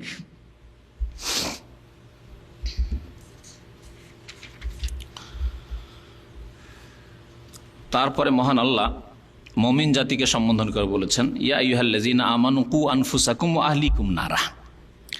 হে মুমিনগণ, তোমরা নিজেদেরকে রক্ষা করো, কু আনফুসাকুম, তোমরা বাঁচাও তোমাদের নিজেদেরকে, ওয়া আহলিকুম, তোমাদের পরিবার পরিজনকে, নারা জাহান্নামের আগুন থেকে। এই আয়াতে আল্লাহ পাক ফরজ করেছেন যে যেমন নিজেকে আপনি জাহান্নাম থেকে রক্ষা করবেন আল্লাহ পাকের প্রতি ঈমানের মাধ্যমে, আল্লাহ পাক যেসব বিশ্বাস করতে বলেছে, ঈমান নিয়ে আসতে বলেছে, তার সেসবের প্রতি ঈমানের মাধ্যমে, অর্থাৎ পরকাল, রিসালাত, কোরআন, ঈমানের যে 6টি পিলার রয়েছে, ইবাদত বন্দেগীর মাধ্যমে, ফরজ আদায়ের মাধ্যমে, 5 ওয়াক্ত নামাজ পড়ার মাধ্যমে, রমজানের রোজা রাখার মাধ্যমে, হজের মাধ্যমে, জাকাত যদি জাকাত ফরজ, জাকাত আদায়ের মাধ্যমে, হারাম নাজায়েজ থেকে বেঁচে থাকার মাধ্যমে, পর্দার মহিলাদের বাস্তবায়নের মাধ্যমে নিজেকে যেমন জাহান্নাম থেকে রক্ষা করবেন, তেমনি নিজের পরিবার, স্ত্রী এবং ছেলে মেয়েদেরকেও জাহান্নাম থেকে রক্ষা করবেন। আমলের আগে, বিশ্বাসের আগে এলমের মাধ্যমে নিজে যেমন এলম হাসিল করবেন, তেমনি আপনার স্ত্রীকে দিন সম্পর্কে, ইসলাম সম্পর্কে এলম দিতে হবে। আপনার ছেলে মেয়েদেরকে দিন ইসলামের বিধিবিধান, হুকুম আকাম সম্পর্কে, আকীদা এবং মাসলা মাসাইল সম্পর্কে, যার দ্বারা কমের পক্ষে আল্লাহ পাকের সঠিক ইবাদতবন্দি করতে পারে, কি হালাল কি হারাম, কি ফরজ ওয়াজিব সুন্নাত, নাজায়েজ জায়েজ জানে, এতটুকু নিজে জানা এবং নিজের স্ত্রী ছেলে মেয়েদেরকে জানানো, তাহারাতের মাসলা মাসাইল, ওযু, গোসল, হায়েজ নেফাস, ইস্তিহাজা, এসব তাহলে স্ত্রীকে জানানো ফরজ। ছেলে মেয়েদেরকে ফরজ গোসলের মাসলা মাসাইল জানানো ফরজ। তাহারাত কেমন করে হয়, তায়াম্মুম, নামাজ, নামাজের মাসলা মাসাইল, রোজার মাসলা মাসাইল, জাকাতের মাসলা মাসাইল ইত্যাদি, কি হারাম কি হালাল, এসব শিক্ষা দেওয়া ফরজ। আলেম বানানো ফরজ নয়, ফরজে কিফায়া, সেটি বড় আলেম তৈরি করা। হাফেজ বানানো ফরজে আইন নয়, ফরজে কিফায়া। কিন্তু দিন সম্পর্কে মৌলিক জ্ঞান দেওয়া, যা দিয়ে আল্লাহ পাকের ইবাদতবন্দি করতে পারে, এটা ফরজ। আপনার উপর ফরজ, আপনি বাবা, আপনার ছেলে নামাজ পড়তে যায় না, যে নামাজের সানা মুখস্থ নেই, সূরা ফাতিহা মুখস্থ নেই, 10টি ছোট সূরা কমপক্ষে মুখস্থ নেই, রুকু সিজদা তাসবিহ মুখস্থ নেই, আত্তাহিয়াত মুখস্থ নেই, দুরুদ ইব্রাহিমি মুখস্থ নেই, দুআয়ে মাসুরা মুখস্থ নেই, নামাজের রুকন ফরজ কি আর সুন্নত কি ওয়াজিব কি, কোথায় সহ সিজদা লাগে জানা নাই, তাহলে আপনি এই ফরজ তরক করলেন, একা নামাজি হয়ে জান্নাত পাবেন না। কু আনফুসাকুম ওয়া আহলিকুম নারা, নিজেকে রক্ষা করো এবং নিজের পরিবার পরিজনকে জাহান্নাম থেকে রক্ষা করো। ওয়াকুদুহান নাস, যে জাহান্নামের ইন্ধন হবে, অকুদ মানে জ্বালানি, কাঠ লকড়ির প্রয়োজন হবে না, আর পাথর কয়লা থাকবে না এই কয়লা, বরং সেখানে গ্যাস নয়। ওয়াকুদ হান্নাস, মানুষ যে জাহান্নামীরা জ্বলবে তারাই জাহান্নামের ইন্ধন হবে, জ্বালানি হবে। ওয়াল হেজারা, এবং পাথর হবে। এই পাথর কেমন পাথর হবে? একদল তাফসীরকারগণ বলছেন আম পাথর, এমনি পাথর জ্বালানি হিসাবে হবে। আর অন্য আয়াতকে এর সাথে লাগিয়ে নিলে অন্য তাফসীরকারগণ বলেছেন এই পাথর মানে যেই পাথরের পূজা হয়েছে, যে পাথরগুলির পূজা হয়েছে। মহান আল্লাহ আর একটি আয়াতে ইরশাদ করেছেন, ইন্নাকুম ওয়া মা তা'বুদুনা মিন দুনিল্লাহি হাসাবু জাহান্নাম, নিশ্চয় তোমরা হে কাফের মুশরিক, হে পাপিষ্টরা, ওয়া মা তা'বুদুনা মিন দুনিল্লাহি, এবং আল্লাহকে বাদ দিয়ে যেসবের তোমরা পূজা করতে, ইবাদত করতে, হাসাবু জাহান্নাম, জাহান্নামের জ্বালানি হবে, ইন্ধন হবে। হাসাব মানেও জ্বালানি, আর ওয়াকুদ মানেও জ্বালানি। ওয়াকুদ মানে জ্বালানি আজকের আরবিতে ব্যবহার হচ্ছে। এখানে একটা পেট্রোল পাম্প আছে, কোম্পানি, জানো ওয়াকুদুস সৌদিয়া লেখা আছে, সৌদিয়া ফিউল লেখা আছে না, ওয়াকুদুস সৌদিয়া আরবিতে দেখুন লেখা আছে। ওয়াকুদ মানে তাহলে জ্বালানি, ইন্ধন। ওয়াকুদ হান্নাস ওয়াল হিজারা, তাহলে ওই সব পাথর, যেসব পাথর পূজা হয়েছে, প্রতিমা পুতুলের পূজা হয়েছে, হোবাল পাথরের পূজা হয়েছে, এই রকমের যে কোনো পাথর পূজা হচ্ছে, যে কোনো কবর পাকা করে পূজা করছেন, আর ওই কবরওয়ালা যদি নিষেধ না করে থাকে তাহলে তার বিপদ আছে। জানে যে এই জাতি মুশরিক জাতি, অন্ধভক্ত, আমি মরলেই পূজা শুরু করবে, তারপরেও সতর্ক করেনি, তাহলে তারও মুশকিল আছে।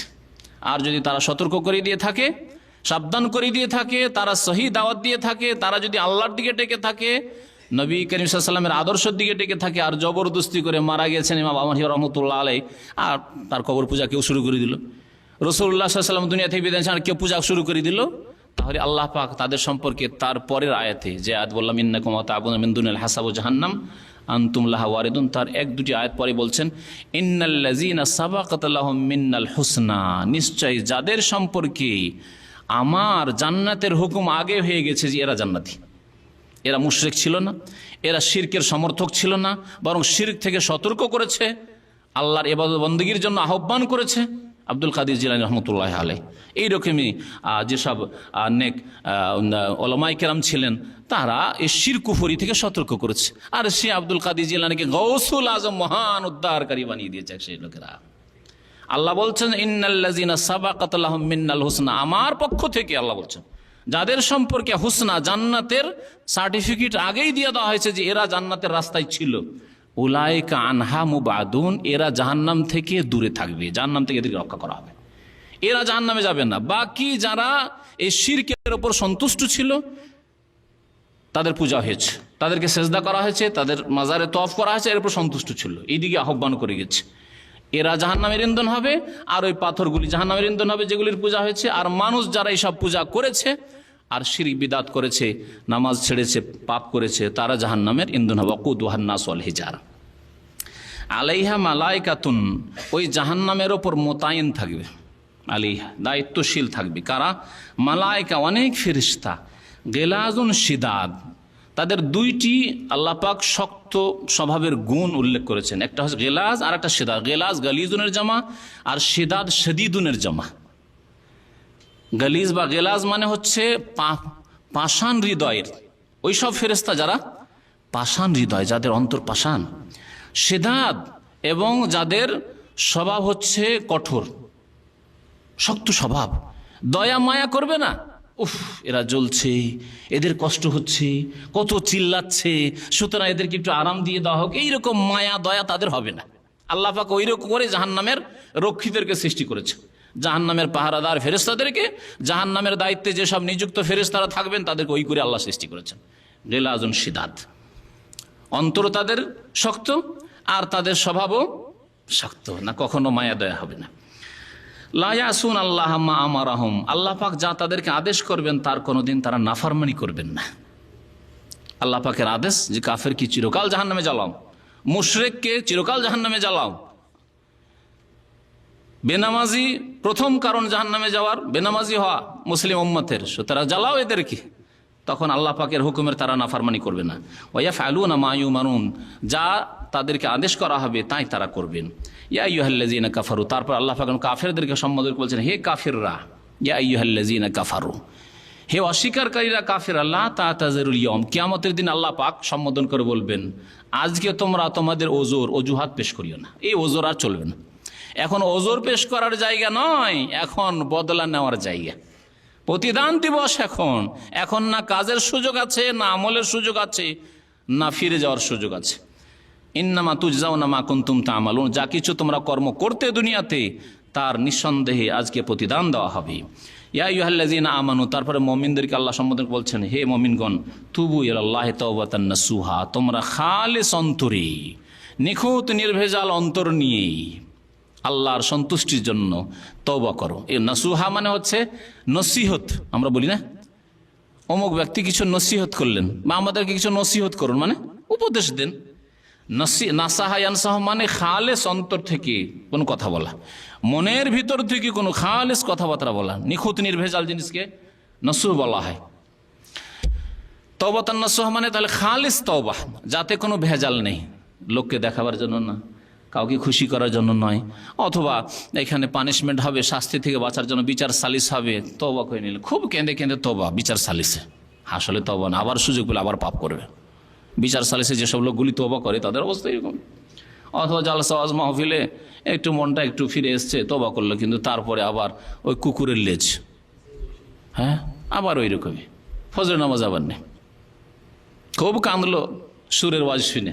আমাদের দেশের ওয়াজগুলিতে তাই হয়, সুর সুরে কাঁদলো, শুধু কি বলা হইলো ওইসব শোনাশুনি না, সুর শুনে খুব কাঁদলো, হ্যাঁ ফজরে নেই, কোনো সংশোধন নেই। তওবাতান নাসুহা মানে বিদাতিদের আকীদা নয়, যে বিদাতি কিতাব আছে যে নাসুহা কোনো, হ্যাঁ, মহিলা না পুরুষ, হ্যাঁ, পুরুষ মহিলা সেজে গিয়ে খেদমত করেছিল, আর ওই তাদের লজ্জা স্থান নারীদের দিকে ছিল, আর তারপরে সে তো ওর মতো তওবা না, এইসব ভণ্ডামি কথাবার্তা, এসব কথা না কোরআনের তাফসিরে আছে না হাদিসে আছে, এসব ভণ্ডামি কিসে কাহিনী। নাসুহা মানে ওই নসিহত, সব নাসাহা ইয়ানসাহ মানে খালেস অন্তর থেকে তওবা করা, আল্লাহর সন্তুষ্টির জন্য, পরকালের মুক্তির জন্য, আল্লাহর আযাব থেকে দুনিয়া আখেরাতে বাঁচার জন্য, রক্ষার জন্য। যে আমি তওবা যদি না করি তো আল্লাহর আযাব যে কোনো সময় দুনিয়ায় আসবে, আর পরকালে আল্লাহ পাকের পকড়াও হবে জাহান্নামে। আসা রব্বুকুম আন ইউকাফিরা আনকুম সাইয়্যাত, তোমরা যদি খালেস অন্তরে তওবা করো তো হতে পারে যে তোমাদের রব তোমাদের গুনাহগুলিকে মোচন করে দেবেন। ওয়ায়ুদখিলাকুম জান্নাতিন তাজরি মিন তাহতিহা আনহার, এবং এমন জান্নাতে তোমাদেরকে দাখিল করবেন যে জান্নাতের নিম্নদেশে নহর, নদী, নালা প্রবাহিত রয়েছে, আনহার। ইয়মা, এমন একদিনে আল্লাহ জান্নাত দেবেন, লা ইউখজিল্লাহুন নবী, সেই দিন আল্লাহ পাক নবীকে অপদস্থ করবেন না। ওয়াল্লাযিনা আমানু মাহু, এবং যারা তার সাথে ঈমান নিয়ে এসেছে মুমিন মুমিনা, তাদেরকে আল্লাহ অপদস্থ লাঞ্ছিত করবেন না। নূরুহুম ইয়াসআ বাইনা আইদিহিম ওয়া বিআইমানিহিম, সেই দিন তাদের আলো, নূর তাদের সামনে এবং তাদের ডান দিকে ছুটাছুটি করবে।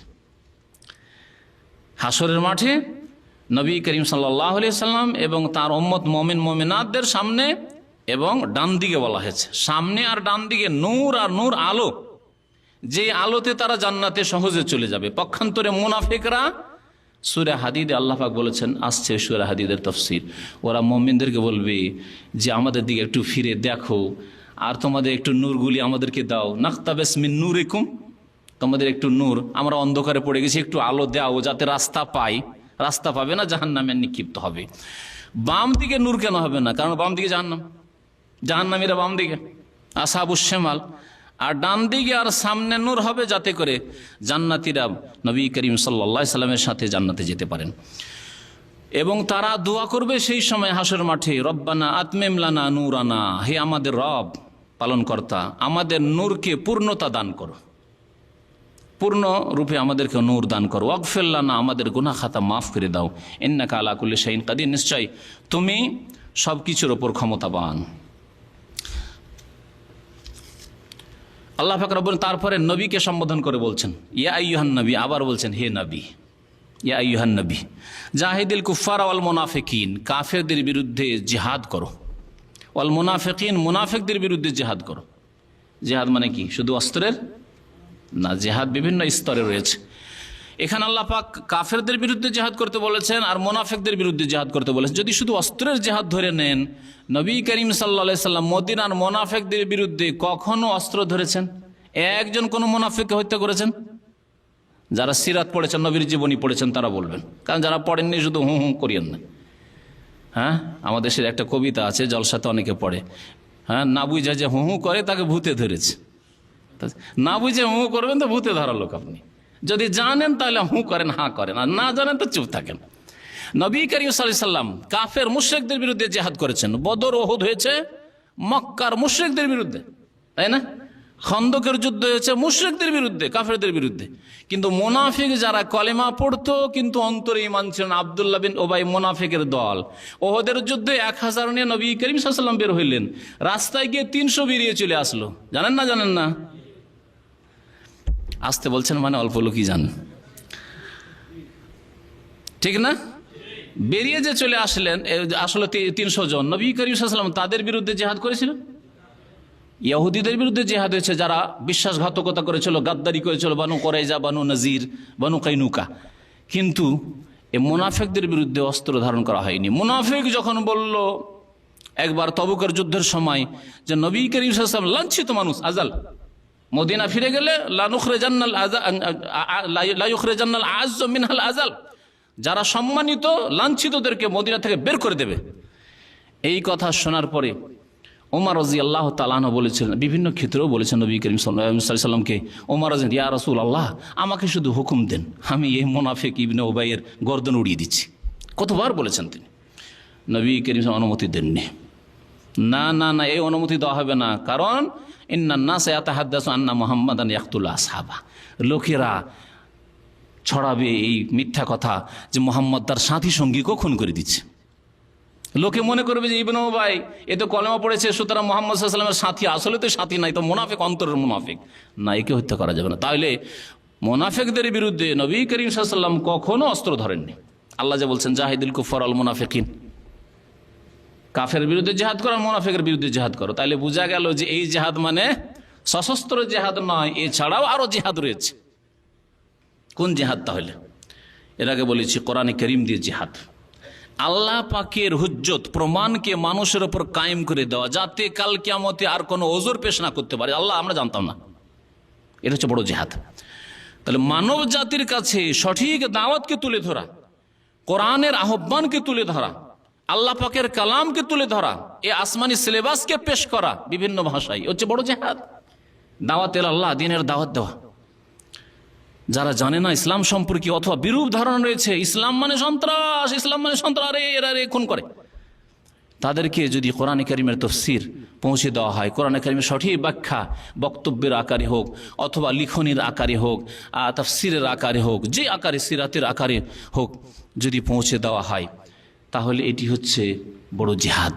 যেই জিহাদ নবী করিম সাল্লাল্লাহু আলাইহি ওয়াসাল্লাম মুনাফিকদের বিরুদ্ধে করেছেন। মুনাফিকদেরকে সব সময় তাদের কানে দিনের দাওয়াত পৌঁছাতে থেকেছে, দিনের কথা পৌঁছতে থেকেছে তাদের কাছে, সতর্ক তাদেরকে করতে থেকেছেন জাহান্নাম থেকে। আল্লাহ পাক কোরআনে আয়াত নাযিল, ইন্নাল মুনাফিকিনা ফিদ দারকিল আসফালি মিনান নার, মুনাফিকরা জাহান্নামের সবচেয়ে নিম্ন স্তরে অবস্থান করবে, সবচেয়ে নিচে তাদের স্থান হবে। নবী করিম সাল্লাল্লাহু আলাইহি ওয়াসাল্লাম মুনাফিকদেরকে জানিয়ে দিয়েছেন যে এখনো সংশোধন করো, মুনাফিক হয়ে যদি মরে যাও তো জাহান্নামে আবু জাহল, আবু লাহাবের নিচে থাকতে হবে। নামাজ পড়েও আর কলেমা পড়েও, ইযা জাআকাল মুনাফিকুনা ক্বালু নাশহাদু ইন্নাকা লা রাসূলুল্লাহ, এরা বলতো নাশহাদু, আমরা সাক্ষী দিয়েছি যে হে নবী আপনি তো আল্লাহর রাসূল। ওয়াল্লাহু ইয়ালামু ইন্নাকা লা রাসূল, আল্লাহ ভালোই জানেন যে আপনি সত্যি আল্লাহর রাসূল। ওয়াল্লাহু ইয়াশহাদু, আল্লাহ সাক্ষী দিচ্ছেন স্বয়ং, ইন্নাল মুনাফিকিনা লাকাযিব, মুনাফিকরা মিথ্যুক, এরা মিথ্যা কথা বলে, অন্তর থেকে কথা বলে না। তো এই আল্লাহ পাক যে জিহাদ করতে বলেছেন, জিহাদ বিভিন্ন স্তরে রয়েছে। হককে, সত্যকে স্পষ্ট রূপে পৌঁছে দেওয়া, বাতিলকে শনাক্ত করে দেওয়া, শিরককে শিরক বলে আখ্যায়িত করা, বিদাতকে বিদাতকে বলে আখ্যায়িত করা, পাপকে পাপ বলে আখ্যায়িত করা, এবং পাপীদেরকে সতর্ক করে দেওয়া যে এই নামাজ ছাড়া অবস্থায় যদি মারা যাও আল্লাহ পাক প্রথম কাল কিয়ামতে হিসাব নেবেন। হে মুসলিম, তুমি নামাজ সম্পর্কে যদি জবাব না দিতে পারো, বলবে কালু লাম নাকু মিনাল মুসাল্লিন, আমরা জাহান্নামে এই জন্য এসেছি যে আমরা নামাজ পড়তাম না। বড় জিহাদ, দিনের দাওয়াত বড় জিহাদ। আল্লাহ পাক বলছেন ফালা তুতিল কাফিরিন ওয়া জাহিদহুম বিহি জিহাদান কাবীর, জাহিদহুম বিহি, তার দ্বারা জিহাদ করো। কার দ্বারা বলা হয়েছে? আল কোরআন, সূরা ফুরকানে আল্লাহ পাক বলেছেন কোরআন দ্বারা। তাহলে কোরআন এবং হাদিসের কথা পৌঁছানো জিহাদ, কাফের এবং মুনাফিকদের বিরুদ্ধে জিহাদের কথা এখানে বলা হয়েছে এইভাবে। ওয়াগুলুজ আলাইহিম, এবং তাদের সাথে কঠোর আচরণ করো, শক্ত আচরণ আল্লাহ পাক করতে বলেছেন। প্রয়োজনের ক্ষেত্রে শক্ত আচরণ করে হচ্ছে দাওয়াত, কিন্তু কখনো কখনো নরম আচরণ করে হচ্ছে দাওয়াত। এখানে আল্লাহ পাক শক্ত আচরণ করতে বলেছেন, তখন যে পরিস্থিতিটা ছিল, অবস্থা ছিল, শক্ত আচরণ অবস্থা ছিল। কখনো কখনো নম্রতা অবলম্বন করতে হবে, তখন নম্র হইতে বলে ফাবিমা রাহমাতিম মিনাল্লাহি লিনতা লাহুম, তাদের সাথে আল্লাহর অনুগ্রহপূর্বক আপনি নম্রতা অবলম্বন করেছেন। আল্লাহ বলেছেন কোরআনে কারীমে। ফিরআউনের কাছে যাচ্ছেন মুসা আলাইহিস সালাম, হারুন আলাইহিস সালাম, আল্লাহ বলছেন তাদেরকে যে ফাকুলা লাহু কাওলান লাইয়িনা, নরম ভাষায় কথা বলিও। ওখানে ওয়াকুলু আল্লাহ বলেননি। তাহলে সমন্বয় করতে হবে। আপনাকে একটা ছোট্ট উদাহরণ দিয়ে বলি, ক্ষেত্র বিশেষে আপনি কঠোর হবেন আর ক্ষেত্র বিশেষে নরম হবেন। আপনার ছোট ভাই নামাজ পড়ে না, নরম হবে না শক্ত হবে? দেখছেন যে একে শক্ত হইলে পারবো, বেশিরভাগ ক্ষেত্রে। অনেক ক্ষেত্রে আপনার ছোট ভাই বেশি শিয়ানা, মাস্টার ডিগ্রি করেছে আর আপনি মাধ্যমিক পাস, তাহলে আপনাকে তো মানছে না। হ্যাঁ, আর ইঞ্জিনিয়ার হয়ে গেছে, তাহলে দেখতে হবে যে না, এখানে মনে হয় নম্রতাতেই কাজ হইতে পারে, দেখতে হবে অবস্থাটা। কিন্তু অধিকাংশ ক্ষেত্রে আপনার আয়ত্তে আছে। আপনার ছেলেরা, ভাই বাদ দেন, ভাই অনেক সময় বেশি শিয়ানা হয়ে যায়। আর আজকাল বিশেষ করে যতক্ষণ পয়সার প্রয়োজন হয় ততক্ষণ ভাই, আর তারও পয়সার গরজ শেষ, আপনার চাইতে বেশি শিয়ানা। ছেলেরা, ছেলেদের ক্ষেত্রে আপনি শক্ত ভূমিকা নেবেন। আপনি ওগুলো জালিম, নামাজ পড়ে না, শক্ত হইতে হবে। বাড়িতে খাওয়াবেন, পুষবেন, আর নামাজ পড়বে না, ছেলেরা সাবালক হয়ে হতেই পারে না, এটা চলবে না। স্ত্রী, ওগুলো জালিম, শক্ত হইতে হবে। আপনার স্ত্রীর ক্ষেত্রে শক্ত হবে না, আপনার ভাইয়ের স্ত্রীর ক্ষেত্রে শক্ত হওয়া চলবে? নামাজ পড় না তো বের করে দেবো তোকে, আপনার অধিকার আছে বের করে দেবো বলার। আপনার ভাই বলে কি রে তুই বের করবি আমার স্ত্রীকে, ঠিক না?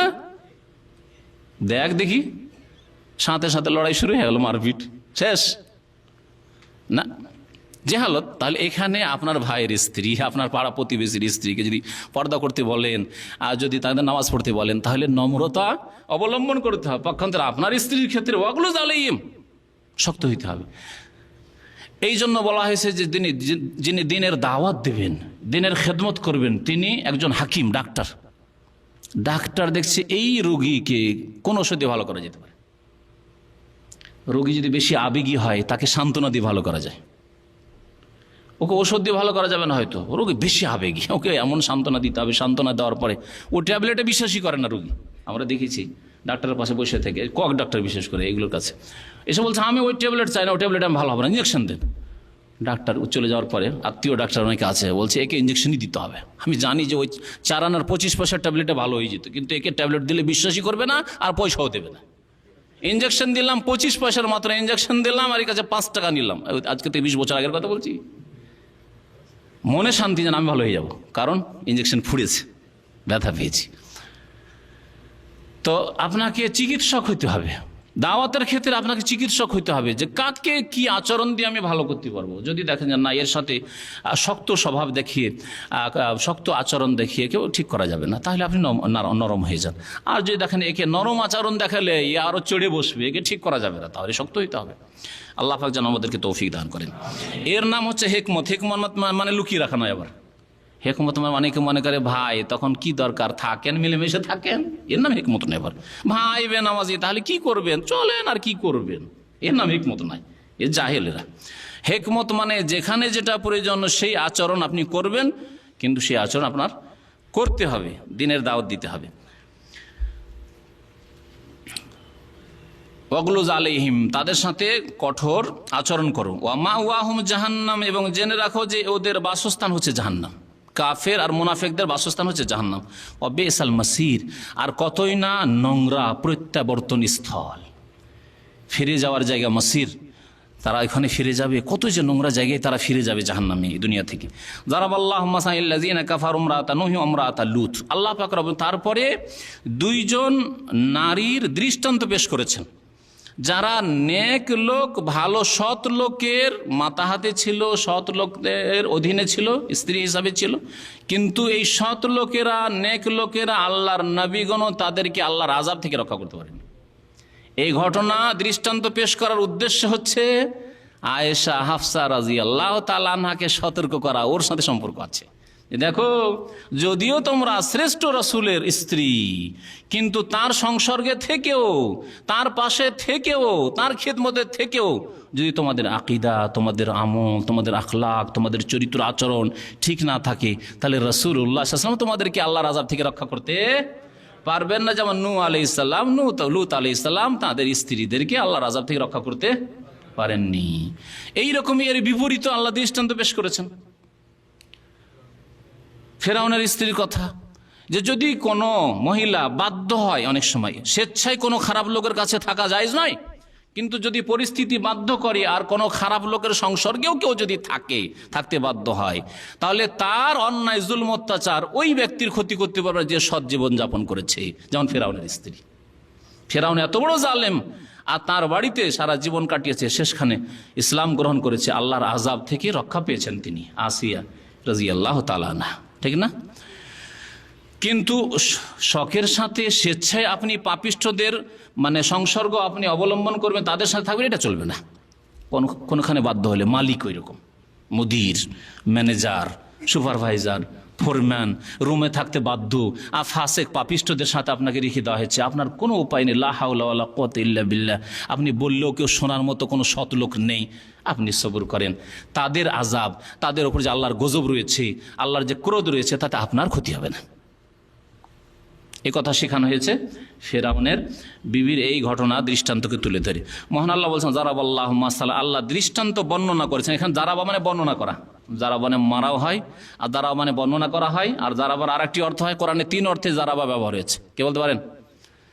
হ্যাঁ, জারাবা মানে মারা, আর এখানে জারাবা মানে হচ্ছে দৃষ্টান্ত বর্ণনা করা, আর আরেকটি জারাবা হচ্ছে সফর করা, ভ্রমণ করা। ইয়া আইয়ুহাল্লাযীনা আমানু ইযা দারাবতুম ফি সাবিলিল্লাহ, যখন তোমরা আল্লাহর রাহে সফর করবে, ভ্রমণ করবে, সফরের অর্থে ব্যবহার হয়েছে। আল্লাহ বলছেন যে দৃষ্টান্ত বর্ণনা করেছেন লিল্লাযীনা কাফারু, কাফেরদের জন্য, যে দেখো কাফেররা, তোমরা যদি পাপিষ্ঠরা, গুনাহগাররা সৎ লোকের সংসর্গে থাকো, তবু রক্ষা পাবে না। অনেকে মনে করে, অনেক বেনামাজি লোকদের দেখেছি, কথায় কথায় গল্পে বলে যে হুজুর আমার বাবা একজন মাওলানা ছিলেন, হুজুর আমার দাদা, একজন এখানে বলছে এয়ারলাইন্সে চাকরি করতে, একদিন আমাকে বলছে কথায় কথায়, হুজুর আমার দাদা খুব কয়েকবার হজ করেছেন আর বড়ই নেক লোক ছিলেন। আমি বললাম যে আপনাকে তো চেনা যায় না, যে আপনি হাজী সাহেবের নাতি, কখনো তো মসজিদে দেখি না, তো এতে কাজ হবে না। আল্লাহ বলছেন কাফেরদের জন্য আল্লাহ দৃষ্টান্ত বয়ান করেছেন ইমরাতা নূহ, নূহ আলাইহিস সালামের স্ত্রীর, ওমরাতা লূত, লূত আলাইহিস সালামের স্ত্রীর। কানাতা তাহতা আবদাইনা মিন ইবাদিনা সালিহাইন, আমার 2 নেক বান্দার অধীনে তারা ছিল। ফাখানাতাহুমা, কিন্তু তারা তাদের স্বামীর খেয়ানত করেছিল, বিশ্বাসঘাতকতা করেছিল। কোন ক্ষেত্রে? ঈমানের ক্ষেত্রে। ইবনে আব্বাস রাদিয়াল্লাহু তাআলা আনহুমা, সাহাবী, প্রখ্যাত সাহাবী, মুফাসসির বর্ণনা করেছেন যে কোন নবীর বিবি তাদের সতীত্বের ক্ষেত্রে, ইজ্জতের ক্ষেত্রে খেয়ানত করেননি। সুতরাং নূহ আলাইহিস সালামের বিবি যে খেয়ানত করেছে, এই খেয়ানত হচ্ছে ঈমানের ক্ষেত্রে, আকীদার ক্ষেত্রে। নূহ আলাইহিস সালামের প্রতি ঈমান নিয়ে আসেনি, রবের প্রতি ঈমান নিয়ে আসেনি। কিন্তু জেনার খেয়ানত কোন নবীর বিবি করেনি, কারণ যদি জেনার খেয়ানত করতো তাহলে নবীর মানহানি হইতো। এই জন্য আল্লাহ হেফাজত করেছে। আপনি যতই সৎ লোক হন, পরেজগার লোক হন, আপনার স্ত্রীর চরিত্র যদি খারাপ হয়, তো সমাজে মান সম্মান আপনার থাকবে না। বেহায়া, সামান্য বেহায়া, বেপর্দা যদি হয়, আর ভালো কথা যদি বলতে যান লোকজনকে, নামাজের কথা শিখেছেন, জান আপনার বিবির খোঁজ নেন, বলবে না? এই জন্য আল্লাহ পাক রব্বুল আলামিন এই দিক থেকে নবীগণের হেফাজত করেছিলেন। তাহলে এরা খেয়ানত করেছিল ঈমানের ক্ষেত্রে। ফালাম ইউগনিয়া আনহুমা মিনাল্লাহি শাইআ, সুতরাং আল্লাহর কবল থেকে তাদেরকে কোনো উপকার করে রক্ষা করতে পারেননি নূহ আলাইহিস সালাম এবং লূত আলাইহিস সালাম। ওয়াকিলা, এবং আল্লাহর পক্ষ থেকে এই আদেশ হয়েছিল উদখুলান নার মা দাখিলিন, তোমরা 2 জনে, কে?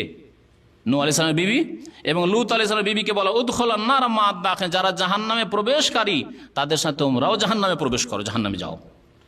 জাহান্নামের আযাব তাদের কবরের জীবনেও চলছে, এবং জাহান্নামে আখিরাতের পরে, পরকালে হিসাব নিকাশের পরেও জাহান্নামে তারা দাখিল হবে, আল্লাহ পাকের হুকুম।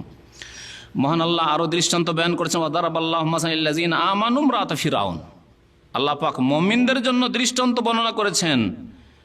কার? ইমরাআতা ফিরাউন, ফিরাউনের বিবির। ইজ কালাত, যখন তিনি বলেছে রব্বিবনি লি ইনদাকা বাইতান ফিল জান্নাহ, হে আল্লাহ আমার জন্য তোমার নিকট জান্নাতে একটি স্পেশাল ঘর নির্মাণ করো। ইবনেলি মানে বানিয়ে দাও আল্লাহ পাক রব্বুল আলামিন আমার জন্য, ইনদাকা তোমার নিকটে, বাইতান ফিল জান্নাহ জান্নাতে একটি ঘর।